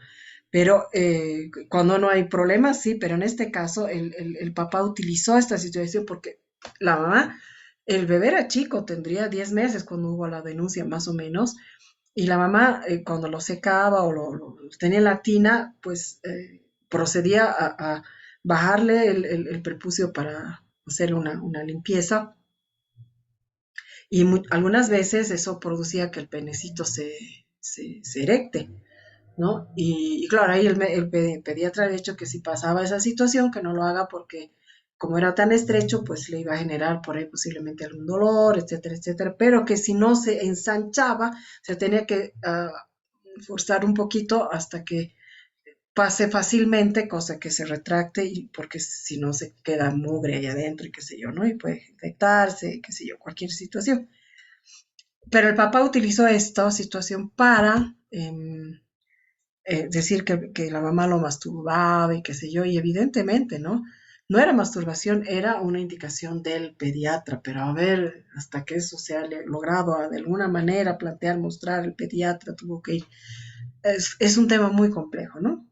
Y claro, el niño sí tenía ese problema, parecía, ¿no? Por lo que se supo de un prepucio muy, muy, muy estrecho y que después hubo que, bueno, ayudar quirúrgicamente y eso era lo que quería evitar el pediatra, ¿no? Que haya que hacer una intervención ligerita, pero quirúrgica, para que se retraiga solito el prepucio. Bueno, son temas que pueden darse, ¿no? Y que son parte y son especificidades, o sea, el ser humano, los papás, los niños, somos únicos, ¿no? No hay dos niños iguales, no hay dos papás iguales, no hay dos posturas iguales ante la sexualidad, no hay una línea absolutamente divisoria sobre lo correcto y lo no, o sea, llega un momento en que es malo y si es, y una violación sí es mala, ya no hay donde perderse, etcétera, ¿no? Pero tenemos que tratar de topar en esta cuestión de la prevención todas las posibilidades para, digamos, abordar la mayor cantidad de mejores temas posibles, ¿no? Porque, por ejemplo, esto es muy, muy interesante de tocarlo con los que se trabaja esto de la prevención, ¿qué son factores protectores? Porque también hay factores de riesgo. O sea, decirles tanto a los papás como a los profesores que vean en los chicos este tipo de situaciones. Por ejemplo, autoestima saludable, o sea, que el niño sea asertivo, que pueda poner sus propios límites, no solamente hacia una actitud, digamos, torpe sobre el niño, mandona, sino que también sobre los propios límites físicos, ¿no? Que aunque te limpies bien la colita, pues hazlo tú, ¿no? Ya algún rato aprenderás y tu calzón quedará limpio, listo, ¿no? O sea, promoción de conductas de autocuidado, valoración del propio cuerpo, todo ese tipo de cuestiones que son diferentes formas de ser abordadas acorde a la edad, etcétera. Se pueden hacer con figuritas o cuestiones por el estilo, algunos niños tímidos en menos cantidad de niños. A veces, con son más grandes, es bueno hacerlo por separado, niños por un lado, niñas por el otro, qué sé yo, ya, esos ya son otro tipo de situaciones, ¿no? Luego, buena comunicación y relación entre el niño y los adultos significativos, ¿no? Los padres normalmente, por ahí los abuelos, ¿no? El niño tiene que identificar muchos niños, o sea, y eso a veces no lo tenemos porque un hogar tradicional, entre comillas, normal, de papá, mamá, hermanitos, perrito, etcétera, es fácil que un niño, su persona vínculo sea la mamá o que sea el papá, pero hay hogares en que es mucho más complejo eso y los niños, hay, por ejemplo, los que viven inclusive en instituciones, tienen que saber quién es su persona significativa. ¿A quién le contaría si es que le pasa algo? El niño tiene que saber. Y ojalá la tenga esa persona porque ahí ni la tiene. ¿No? Por eso es que yo creo tanto en el sistema de aldeas infantiles SOS, porque tienen un hogar, tienen una mamá, tienen una tía, tienen hermanos, o sea, tienen más posibilidad y los niños tienen, generalmente generan un vínculo afectivo directo hacia la mamá de la aldea y cuando tienen algo, pues a ella se dirigen, ¿no? Pero en otras instituciones, como, bueno, orfanato ya no se puede decir prácticamente, pero hay otras que así crecen los niños, ¿no? Para estar siendo en adopción y son presa fácil de cualquier barbaridad y no tienen una persona vínculo, les pasa algo y lo sufren nada más, ¿no? Entonces, por eso es que es importante que el niño tenga buena comunicación y además sepa quién es su adulto significativo, su adulto con el que tiene el vínculo como tal, ¿no? Y desde luego padres informados, con todo este conocimiento, que puedes saber, pucha, desde cuándo los niños normalmente no dibujan genitales. O sea, cuando un niño hace un dibujo espontáneo de una persona, pues nunca le dibuja los genitales. O nunca hurga los genitales de los perritos, animalitos. O no juega con sus muñecos así, con sonidos de un orgasmo. Entonces, esa información tienen que tener los papás, ¿no? Otro factor protector es una sana expresión de los sentimientos que lo ayuda a darse cuenta de sus necesidades, o sea, que en la casa los niños sepan que tienen que ser, que sus sentimientos tienen que ser escuchados, como en el colegio, como por los amigos, o sea, facilitar esta situación en que tenemos el derecho de decir estoy feliz, estoy triste, hoy no quiero jugar, hoy quisiera jugar tal cosa, me da miedo tal otra, siento rabia por esto, o sea, y poder expresar esos sentimientos, ¿no? Entonces, cuando un niño puede expresar, siente libertad de expresar sus sentimientos, también está mucho más preparado para enfrentar un posible agresor y decirle, no, no me gusta esto, me hace incómodo y no quiero. Puede hacerlo. O buena calidad de educación sexual, ¿no? Lo que estamos buscando ahora, facilidad de expresión de emociones, contenidos que son aptos para su edad, no más allá. En realidad, la norma es no hablarle a un niño más de sexualidad de lo que el niño pueda preguntar. Si no pregunta más es porque no puede entender más tampoco. Entonces no hay que explicarle, no hay que darle más, porque por ahí las explicaciones que se hacen son por ahí de riesgo, ¿no? Ahora, por el otro lado están los factores de riesgo, ¿no? Niños pequeños que no hablan, retraso en el desarrollo, discapacidades, ¿no? Y uno de los mitos es, ¿quién va a querer tener algo con un niño discapacitado? No, más bien al contrario.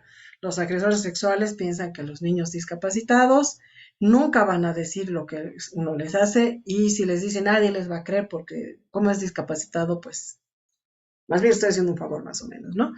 Entonces hay que cuidar doblemente a los niños con discapacidad porque ellos muchas veces no tienen el nivel para poder intelectual ni emocional ni nada para poder hacerle frente o develar lo que les está pasando, ¿no? Las edades, lo que les plantea un poco al comienzo, ¿no? Una niña entre 6 y 7 años, curiosamente es tan estadísticamente más frecuente que antes y después, ¿no? Son por la edad en que esa edad están muy chispas las niñas, y me imagino que eso es lo que más les interesa, ¿no? Ni son tan, eh, o sea, antes son todavía muy niñas y a las 6 7 son todavía, ya son totalmente chispitas, ¿no? Pero todavía no son adultitas, ¿no? Y a los 12 13 años por esta situación de que empiezan a manifestarse las primeras señales de del desarrollo sexual externo, ¿no? Luego, niños víctimas de malos tratos, ¿no? Porque claro, son víctimas de malos tratos, entonces como que se generaliza. En mi casa me pegan, entonces también mi tío tiene derecho a montarme, ¿no? O sea, eso es como que una desesperanza aprendida, como una habituación a ser víctima, no solamente en un rol, sino en malos, en otros más, ¿no?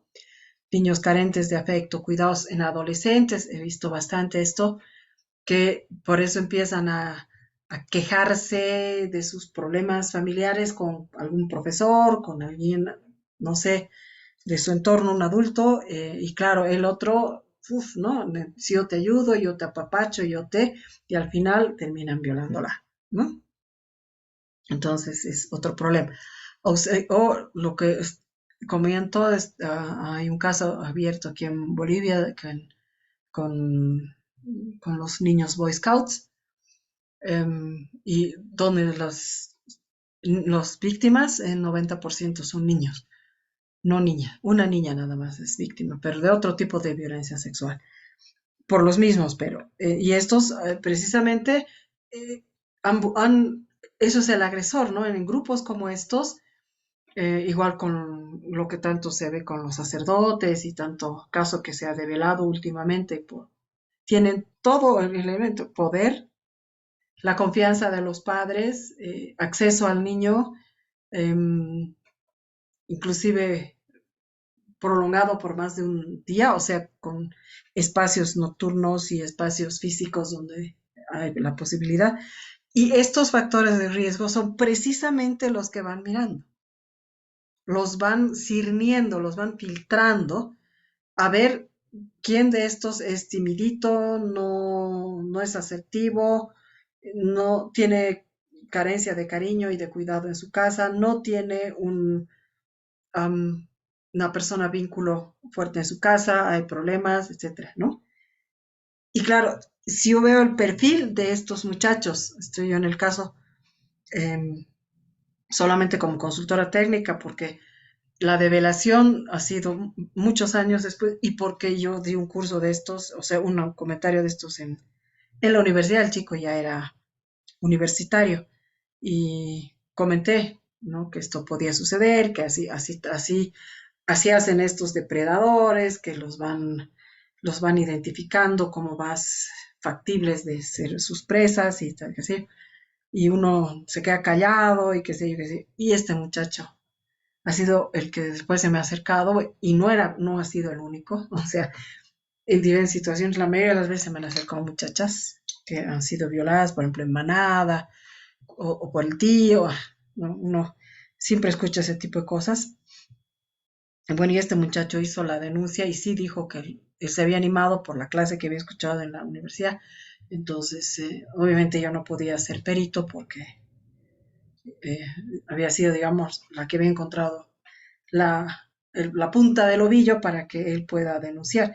Y detrás de la denuncia de él se han animado como 15 muchachos más, ¿no? Entonces, pero es impresionante cómo estos depredadores han ido, y eso se ha visto en todos los muchachos, han ido sirviéndolos, porque esto ha sucedido varios años, los han ido sirviendo los muchachos para encontrar a los vulnerables y los que no los vayan a delatar y no los han delatado en todo el tiempo y toda su permanencia los scouts. La develación ha sido ya cuando se han vuelto adultos, ¿no? Y menos mal que, bueno, la ley ha permitido que pese al tiempo se abre el caso ahorita están los dos agresores en la cárcel, pero el juicio está todavía abierto, ¿no? Pero ya están en detención. O sea, porque se dan cuenta los agresores de estos factores de riesgo. Y si ellos los miran y se dan cuenta, ¿por qué no los vamos a mirar nosotros para poder reducir estos factores de riesgo? ¿No? Entonces hay que atender a estas cosas, ausencia de padres biológicos, su poca disponibilidad. A veces uno está en un colegio y Cristina que nos ha hecho el comentario, pues se da cuenta que pues hay una charla que uno quiere dar, que quiere, no sé, ayudar, ¿no? Y hay papás que nunca vienen, les interesa un queque. Bueno, como se dice en Bolivia, cuando a alguien no le interesa nada. Entonces son papás que no, siempre dicen que tienen algo muy importante que hacer, ¿no? Bien, entonces claro, ya sabemos. Entonces, que con esos niños no están muy comprometidos porque no asisten a este tipo de cuestiones que son para el bien de los chicos, ¿no? No son para el bien de los papás, ¿no? O por ahí, bueno, si ya es más difícil que alguien se entere de interrupción de la vida sexual de la pareja, porque bueno, pero si una pareja se casa y de repente ya no tiene relaciones sexuales, ¿no? Si es el segundo marido, ¿no será que ahora está yendo al dormitorio de una de las niñas, de las hijas? ¿No? Es todo.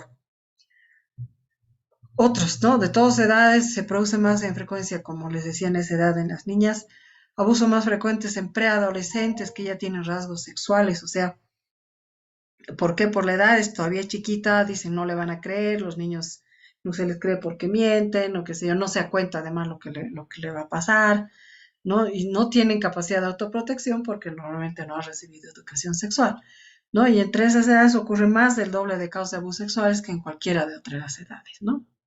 Entonces, es una edad de mucha vulnerabilidad, de la preadolescencia es de mucha vulnerabilidad.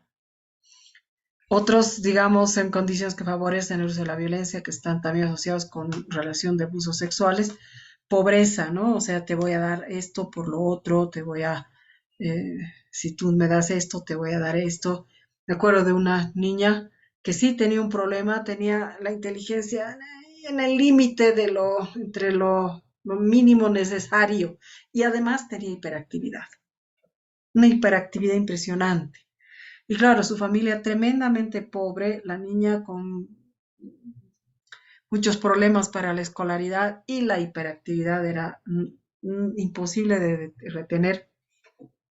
Entonces los padres pues, se libraron, pues, tenían que ir a trabajar y nadie podía cuidarla y la dejaron en un centro así, pero para niños discapacitados inclusive, ¿no? Y ahí había el típico profesor de gimnasia. Digo típico porque realmente he tenido varios casos de profesores de gimnasia, es que te tocan cuando te hacen las volteretas y bueno, además ha sido el todo oídos de la niña y después terminó violándola, o sea, de todo. Así, profesor de gimnasia, yo tengo mi ojeriza. Y este caso también fue un profesor de gimnasia y la niña estaba castigada, me acuerdo. Y él dijo, no, como siempre vivía castigada por la hiperactividad, entonces él dijo, ya todo el tiempo está, yo la sacaré un ratito, que dé una vuelta, ya listo, aquí tienes la llave. El castigo era aislamiento. La saca la niña, la lleva a un baño alejado, la viola y le regala cosas y se va. La niña no la deja encerrada nuevamente, la niña se incorpora a una mesa de trabajo donde estaban otros niños haciendo alguna actividad, pide ir al baño, regresa y regresa con una tremenda mancha porque le había dado una hemorragia. La profesora la mira y obviamente no se necesita mucho para darse cuenta que era lo que había pasado, la lleva a la enfermería y le pregunta qué ha pasado, ¿no? ¿Qué ha pasado? ¿De dónde esta sangre, esta herida? Lo que le preguntó. Y la niña, sin ningún desparpajo, porque bueno, también la inteligencia, el tipo no la preparó más bien, le dijo, es que ubicas al fulanito con los rulitos, el talcito, me ha enseñado a jugar un juego bello, nos hemos divertido, lindo, los hacemos jugar chucu. ¿Y cómo es el chucu? Él me ha dicho que yo me eche, me ha bajado mi calzón, que me va mi calzón, él también se ha bajado su calzón, y eso por donde hace pis, así nos hemos meneado, hemos jugado chucu, lindo he sentido. Y después me ha comprado este chupete, me ha comprado así, un montón de dulces le había comprado. No tenía daño en ese momento, la niña estaba completamente, digamos, la hemorragia ni siquiera tenía dolor con la hemorragia, curiosamente, pero bueno, desfloración muy fuerte y todo lo demás. Pero la niña había tenido sensación sexual, prácticamente ha descrito un orgasmo, feliz, queriendo volver a jugar el chucuchuco en cualquier rato con el individuo, ¿no? Entonces, es una situación muy interesante ha sido ese caso, porque el daño de la niña ha sido que se ha despertado una sexualidad, ni siquiera despertado, se ha desatado una sexualidad y la niña quería repetir el chucuchuco. Obviamente el profesor nunca más volvió al centro, pero los otros muchachos que tenían inclusive un retardo mental fuerte, ella quería jugar el chucuchuco con ellos ya también, ¿no? O sea, es un caso muy complicado, no para meterlo a la cárcel al individuo y que no vuelva a ser, pero por el daño que se le ha llegado a la niña, ¿no? ¿Y qué hacemos? ¿Cómo prevenimos a niños con ese nivel intelectual y encima de esa hiperactividad? Y además que empezó a diseminar toda la situación en el propio hogar, ¿no?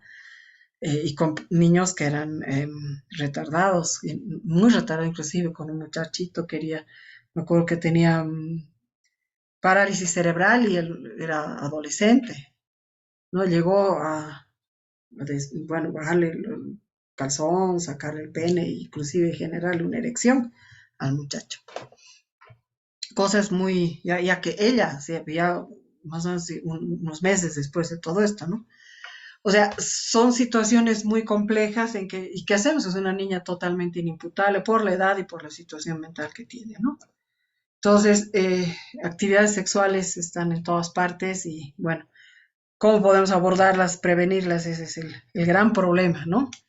Bajo nivel cultural, ¿no? Como el caso de los padres de esta muchachita y el propio centro, ¿no? Que no, de alguna manera nunca se puso a pensar cómo hace para que, digamos, esta niña algún síntoma habrá tenido, tal vez, ¿no? Que sí, el desgraciado del profesor sí se dio cuenta de la sexualización, tal vez, de la niña de alguna forma, y la aprovechó, pues, totalmente. Viviendas inadecuadas, el problema que tenemos mucho en Bolivia, en casos de pobreza, es que hay hacinamiento, ¿no? O sea, una familia entera o más gente viven en espacios muy chiquitos, compartiendo camas. Eh, a mí me parece algo que, por ejemplo, muy complicado cuando se comparte el dormitorio con los hijos y los padres no se frenan de tener relaciones sexuales, inclusive estando el niño en la cama, el bebé, dice, no, es chiquito, está durmiendo, ¿no? Y los niños no duermen porque muchos niños me han contado en algunas situaciones cómo han visto tener relaciones sexuales a sus padres pero en ese rato que los que se han despertado por el ruido extraño, se han asustado porque parecía que su mamá estaba siendo atacada, ahogada por su papá, entonces se han asustado y por eso han quedado callados, ¿no? Pero como después han visto que su mamá estaba bien, no han dicho nada, pero eh, se han empezado a dar cuenta que eso no había sido ataque, pero qué cosa es, ¿no? Entonces, mmm, como ven qué partes tienen un juego o tocan, tienen un rol que parte del cuerpo, entonces ellos empiezan a sentir las propias, ¿no? Entonces, eso del hacinamiento es complejo, o como les digo, la típica también tenía un caso así van a una fiesta y el tipo estaba muy borracho, entonces quédate a dormir y claro, ay, con la chiquita, pues, así, ella es chiquita, puedes entrar en su cama, ¿no? El tipo despertó horas después, un poco mejorado de su borrachera, sintió el cuerpecito de la niña y claro, procedió. Entonces, ese tipo de situaciones, y claro, los padres, ¿cómo van a meter a un tipo, ay, está borracho, es su tío o lo que sea, no le va a hacer nada, ¿no? Eso es algo que hay que atender a quién y de qué forma le hacemos el abordaje y al pan pan, al vino vino, ¿no? O sea, no permitas que nadie entre a la cama de tu niña en una situación así. No lleves a tus hijos borrachos, no permitas, cuidad cuando hay una fiesta en tu casa y tus niños están durmiendo, de cómo hacer para que, bueno, no sé, pues los borrachos vayan a otro baño o tus hijos estén, no sé, echados llave, algo, pero no. O sea, ese tipo de situaciones son muy frecuentes, ¿no? Por esta cuestión del alcohol y de todo esto que vemos. Ok, a ver qué hora es porque no estoy viendo la hora. Ah, sí, tenemos tiempo todavía. 22 minutos. Ok, entonces otros factores comunes de las víctimas, situaciones familiares como ausencia de padres biológicos, porque claro, ¿no? Es problema de los papás, que se preocupen ellos, etcétera, ¿no? O incapacidad o enfermedad de la madre, ¿no? Como que delegan a la madre, si no hay la madre, pues nadie se ocupa de ese tipo de situaciones, conflictos entre los padres, indiferencia, enojos, peleas, separaciones, divorcios, o sea, los pobres niños, los padres están tan ocupados con su propio problema, con su divorcio, con sus propios dramas, que los chicos quedan de lado, expuestos a cualquier tipo de situación. Entonces, en Chile, por ejemplo, hay una ley muy bonita, muy útil, que cuando una pareja o uno o el otro hace una demanda de divorcio, el juez los deriva con un psicólogo para que el psicólogo analice en qué situación se están divorciando, psicológica, emocional, inclusive por ahí algunos otros tipos de datos, ¿no? Y ahí, por ejemplo, se puede dar un abordaje de este estilo. Ustedes van a estar así, pero no descuiden a los chicos. O sea, es una intervención que ha hecho y produce que haya una muy baja, muy bajo nivel de divorcios contenciosos. Ah, ya, voy a retroceder, ¿no? Muy bajo nivel de divorcios contenciosos. Ay, ya pues que retroceda. Aquí. Muy bajo nivel, o se reduzca el nivel de divorcios contenciosos y también hacer dar cuenta a los papás que, ok, ellos tienen un problema, pero por favor no descuiden a los chicos, ¿no? Y porque eso pasa mucho en divorcios, muchísimo, lamentablemente. Y claro, como nadie se los dice, y además, bueno, por ahí realmente es un problema grande y el problema económico doble que se viene encima hace que los papás, bueno, no son porque son malos tipos, pero terminan em, no, no, no, no atendiendo lo que deben atender, ¿no? Espero que haya podido pasar. Si no, retrocedo nomás, me avisa. Después, bueno, relaciones pobres, escasas, deficitarias por algún motivo con los padres. Hogares autoritarios son también muy complicados, o sea, patriarcados o también donde la mamá es tremendamente autoritaria, inclusive violenta, ¿no? Padrastro, hay que tener cuidado, o sea, no es que el cuento, ¿no? Y que siempre las madrastras y los padrastros son malos, no, para nada, pero hay que tener cuidado, ¿no? A quién uno escoge como pareja, como nueva pareja, como nunca va a ser el papá o la mamá del nuevo hijo, pero tiene que ser una buena persona, ¿no? Tiene que ser alguien positivo para ese niño. Entonces, sí. Y lo que se ve es que un porcentaje muy elevado de los abusos se repite más de una vez sobre la misma víctima, ¿no? O sea, no son casos aislados o únicos, sino que una víctima ya ha sido víctima, pues puede ser víctima de ese delito o de otros similares, ¿no? Esa intervención aprendida. Ok, ahora yo quisiera introducir un poco lo que es prevención para que ya mañana lo veamos más en pleno. Salvo que ustedes antes de esto, si quieren, puedan hacerme algunas preguntas, así para que por ahí tienen algo que se está quedando en el tintero, alguna duda, pues si quieren me las hacen por escrito al chat o si quieren prenden su micrófono. Y si no hay, yo continúo.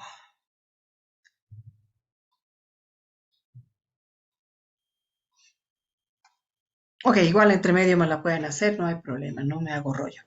Em, Cuando se me pidió abordaje, ¿no? O sea, ya les dije, yo no soy terapeuta, pero para mí el abordaje en casos de abuso sexual infantil es en realidad prevención. Siempre digo, ojalá yo no hubiera tenido tantos niños, niñas o inclusive violadores que evaluar, porque se previno. Hasta les puedo decir en mi propia experiencia como mamá, he podido, por lo menos en una clara vez, así, evitar una posible violación a uno de mis hijos, porque un tipo lo encerró en un baño público a mi hijo, que tenía en esa época como 9, 10 años. En un baño público se entró, no había urinario y se entró al baño como tal. Y que el tipo se metió con él y puso el pestillo y le empezó a querer bajar el cierre del pantalón. Y claro, mis hijos siempre se han quedado con, pero ahí me dijo, te agradecí enormemente eso que siempre nos has dicho, porque claro, esa situación era una de las cosas que me había dicho que podía pasar en los baños, que cuídate, que no sé qué, no siempre yo, ay mamá, me decían mis hijos, pero en esa situación cuando ocurrió eso, se le vino a la boom, recuerdo lo que yo sé, cuidar los baños, si estás así esto, si es el cierre, si es, bla, bla, bla.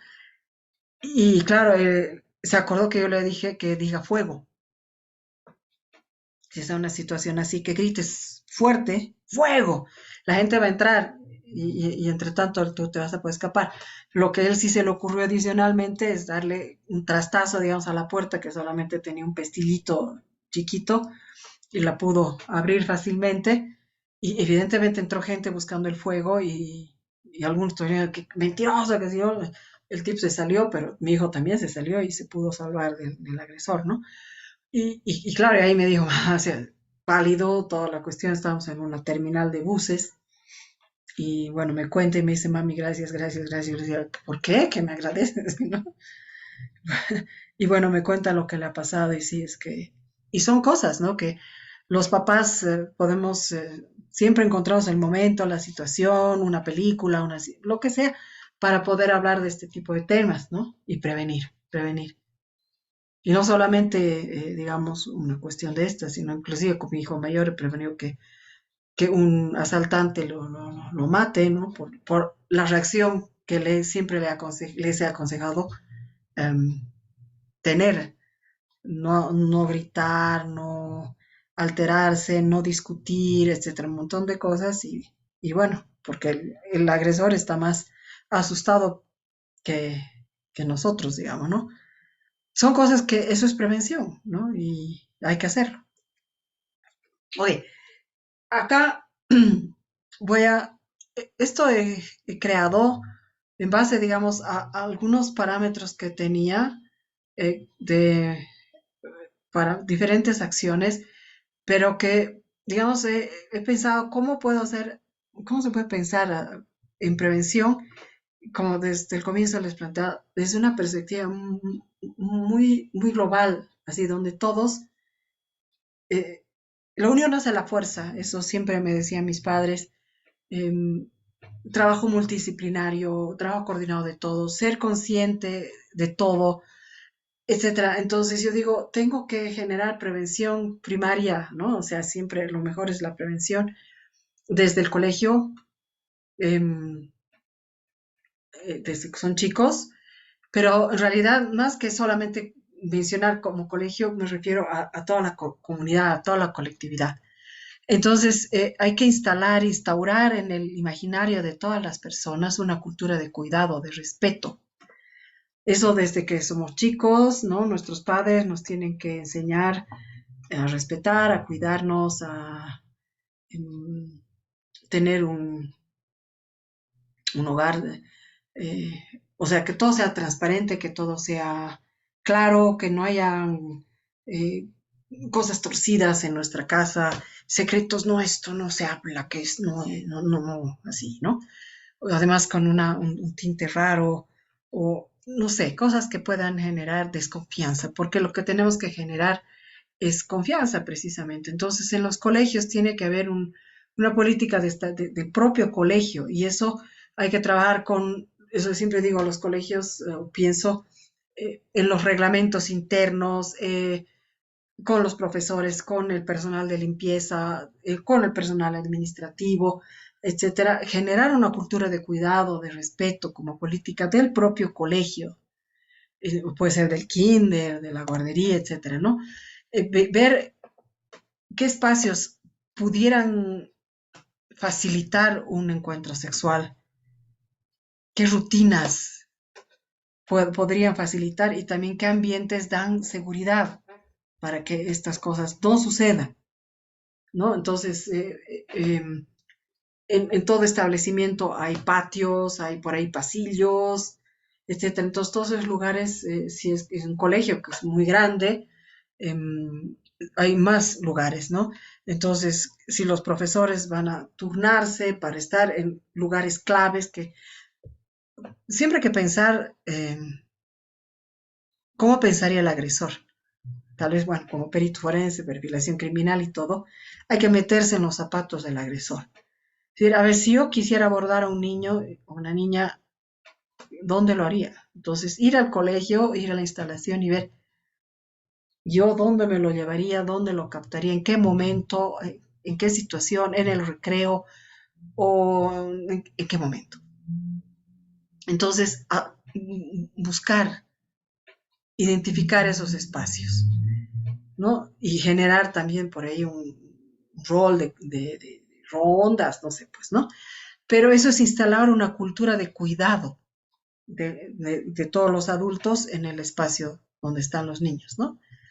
Y obviamente si es respeto, transparencia, ¿por qué? Porque eso también se comunica a los padres, ¿no? Se debe comunicar a los padres, a los administrativos, que eso se está haciendo en el colegio, ¿no? Como pueden haber medidas para evitar trata y tráfico, ¿no? Que los niños sean captados y raptados a la salida del colegio, ¿no? ¿Qué se puede hacer con los niños chiquitos? Entonces, por ahí ha surgido en un colegio que todos los niños de tal góndola van en la manguera, todos se sujeten de una manguera amarilla. Los de tal otra góndola, el de la manguera roja, y cada uno tiene una persona que lleva y nadie se suelta. Todos los niños saben, todos los papás saben que eh, una vez que entran a la góndola solamente van a ser contados, o sea, una serie de como un protocolo para cuidar a todos los niños, ¿no? Definir, implementar y ejecutar un programa de afectividad y sexualidad, ¿no? O sea, no solamente sexualidad, sino afectividad, o sea, eso es lo que creo que se olvida en muchos espacios, que no solamente es enseñar el cuidado de tu cuerpo, sino enseñar lo importante que es querer a la persona con la cual hay cercanía o hay contacto físico, ¿no? Y el contacto físico no se da cuando no es niño. Eh, y no es que sea malo, es como yo siempre digo, la sexualidad es como manejar auto. Manejar auto no es malo, pero un niño de 10 años no puede manejar auto, menos un niño de 4. Ningún niño puede manejar auto, o sea, porque no alcanza, porque no le queda, porque no tiene la madurez, porque puede generar un accidente, etcétera. Manejar auto es de adultos y listo. Y con eso también enseñar que solo es con cariño, solo es con amor. Entonces, con eso, especialmente en la edad de la adolescencia, los niños, los adolescentes no van a ser promiscuos, porque van a buscar un contacto cuando tengan sentimientos. Por lo menos, si uno se los enseña desde niños, que los contactos son porque hay sentimientos, entonces algún rato les va a cuadrar esa situación. Por eso es importante la afectividad también, no solamente la sexualidad, ¿no? En todos los niveles, con horas de plan de estudios, por ahí se puede ver en qué materia, quién toca qué tema a lo largo de la escolaridad. Conformar comité permanente de prevención, inclusive, ¿no? En el colegio identificar quiénes, por ahí qué papás pueden ayudar en todo esto. Y crisis liderizado, desde luego, por un psicólogo. O sea, los que mejor estamos ubicados en esta situación, los colegios ya tienen psicólogos, etcétera, cómo podemos hacer programas de prevención permanentemente, pero cuando se da la situación, ¿cómo vamos a actuar al respecto?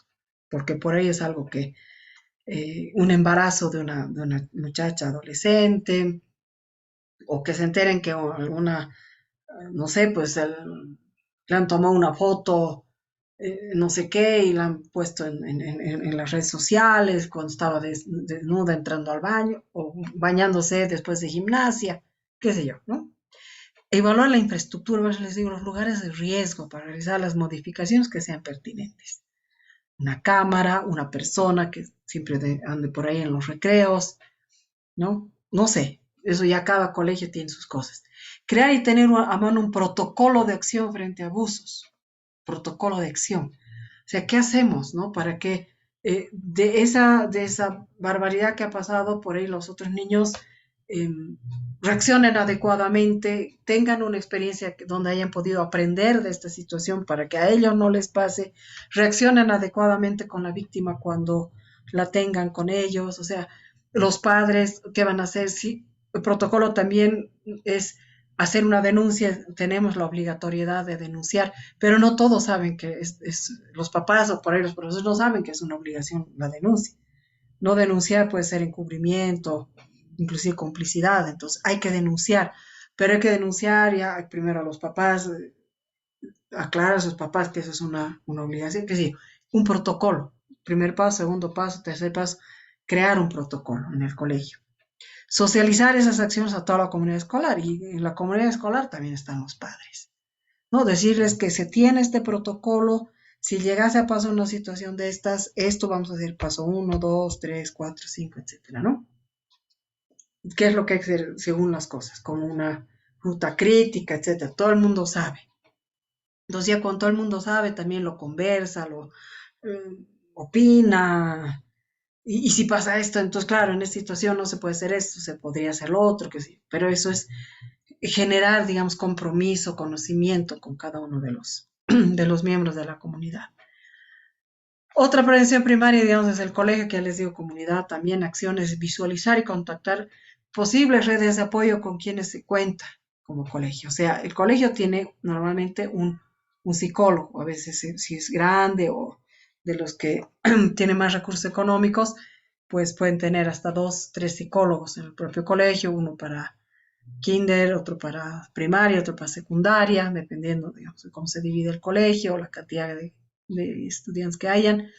Pero por lo menos en Bolivia el psicólogo escolar no puede hacer terapia, pero sí tiene que tener personas, colegas a quienes se pueda derivar según el caso, ¿no? Entonces eso es tener el apoyo, tener los números de las defensorías, de las instancias a las cuales hay que acudir en una situación de esta, saber que un niño que ha pasado por esto tiene que ir por medicina legal para que le hagan una, que no pueden borrar las huellas, digamos, que hayan podido quedar genéticas del agresor.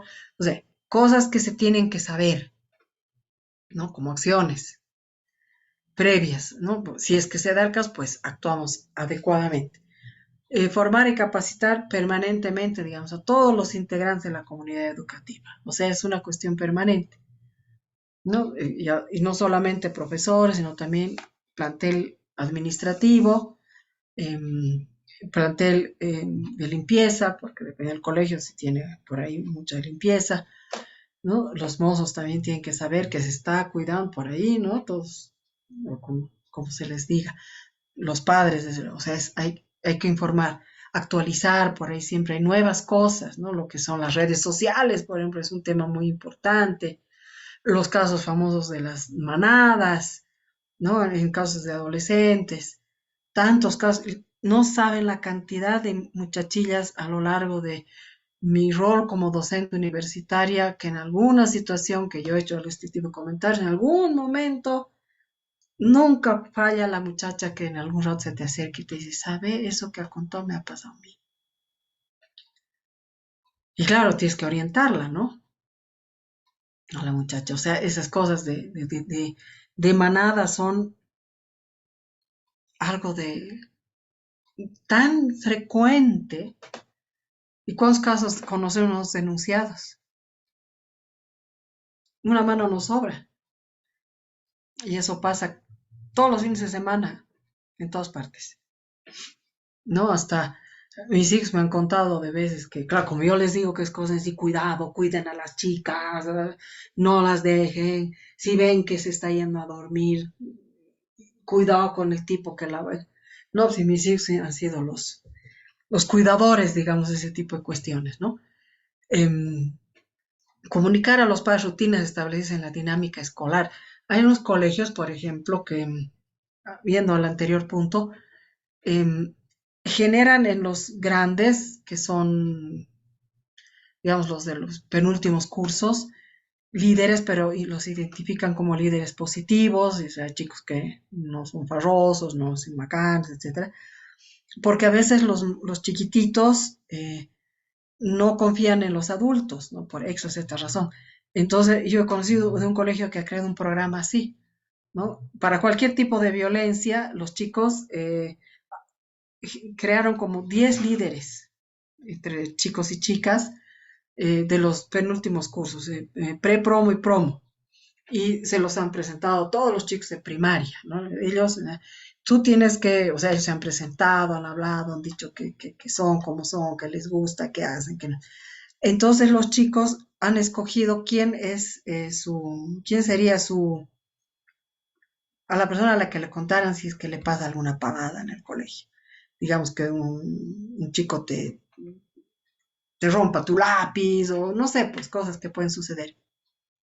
Entonces, que lo identifiquen, ¿no? Si tienen, y esos muchachos han recibido una capacitación y, y así es muy interesante la dinámica que se ha dado, ¿no? Porque los chicos les iban a contar desde nimiedades hasta cosas o sea, de acoso escolar muy fuertes. Muy interesante ese programa que se ha generado en ese colegio. Comunicar los padres, o sea, las rutinas establecidas, o sea, siempre decir, señores papás, esto estamos haciendo, como les contaba, ¿no? De la subida a la góndola, que los tres los chicos al colegio, ¿no? Es esto, el chofer se llama tanto, tanto, tanto, estos son sus puntos de parada, o sea, sube además la niñera en el un montón de cuestiones, ¿no? Y este es nuestro protocolo para este tipo de rutina, ¿no? Entonces todos saben, ¿no? Cómo es la salida, cómo son las entrevistas, etcétera. Evaluar el plan de prevención periódica, porque a veces hay cosas que por ahí se desactualizan, surgen nuevas situaciones, etcétera. Establecer una dinámica comunicacional ante situaciones de crisis, o sea, eso es importante, que no se genere pánico, o sea, vocería, ¿quién informará y qué del hecho? O sea, qué hay que hacer, qué hay que decir, ¿no? Porque los papás van a, que no se hagan chismes que por ahí perjudican a la víctima o inclusive al agresor, ¿no? Si es que es el agresor del propio colegio, eh, al colegio, todo, ¿no? O sea, hay que saber qué hacer y quién va a decir. No es cualquiera que se le ocurra cualquier estupidez porque le han dicho, no, no, tiene que ser algo que esté controlado, ¿no? Porque esas cosas pueden generar más confusión, más daño, más todo. O sea, hay comunicados oficiales, quiénes los van a redactar, cómo se los van a generar, y también si es que es algo ya muy grande, inclusive con los medios de comunicación. Porque los medios de comunicación son terribles, ¿no? Entonces hay que controlar esta situación también. Y eso todo tiene que estar protocolizado, pues yo les decía, en un par de colegios que he podido hablar así con este tipo de detalle, ya a colegios, no solamente a los kinders, ¿no? Decirles, hay que cambiar el reglamento. ¿no? ¿Dónde? Para hacer todo este tipo de cosas. El reglamento tiene que estar acorde a este tipo de situaciones, o hacer un reglamento aparte solamente para este tipo de cuestiones. Pues tiene que estar escrito, tiene que estar claro, socializado, o sea, todos los papás tienen que saber que estamos en esto, ¿no? Por si el profesor es el que quiera hacer la porquería, pues sabe que está controlado, sabe que el personal de limpieza, todos tienen que saber. Oye, ya la secundaria es cuando sucedió, ¿no? Creo que ahí nos deberíamos quedar porque sí, ya entonces nos pasó inclusive en un minuto. Mañana, la próxima semana nos veremos. ¿Qué les puedo decir? La próxima semana, hoy día sí he podido hacer virtual mi clase con la universidad en la que doy clases hasta las 7:30. La próxima semana no va a ser virtual, va a ser presencial. Y tengo más o menos un camino, si tengo suerte, así, estoy en media hora en mi casa de vuelta, ¿no? Entonces, creo que puedo llegar, como hemos hecho ahora, a las 8. Puede ser que me atrase unos minutos. Lo que voy a hacer es pedirles a mis estudiantes que me perdonen y me dejen salir un poco antes. Bueno, obviamente que me van a dejar salir, pero mm, me gusta que respeten mi tiempo y me gusta respetar el tiempo de ellos también, como el tiempo de ustedes. Entonces, yo voy a salir rajada y como tengo contacto con la licenciada Roa, a ella cualquier cuestión le voy a decir cuánto tiempo estoy tardando en llegar a casa. Mi computadora la voy a dejar prendida con todo listo para entrar. ¿Ya? Ok, muchísimas gracias. Si la próxima clase tienen alguna pregunta, pues la pueden preparar o si quieren me la pueden mandar. La pueden mandar a la licenciada Roa y ella me la hace llegar con anticipación. Muchísimas gracias por la atención y nos vemos entonces la próxima semana. No, gracias, Claudia.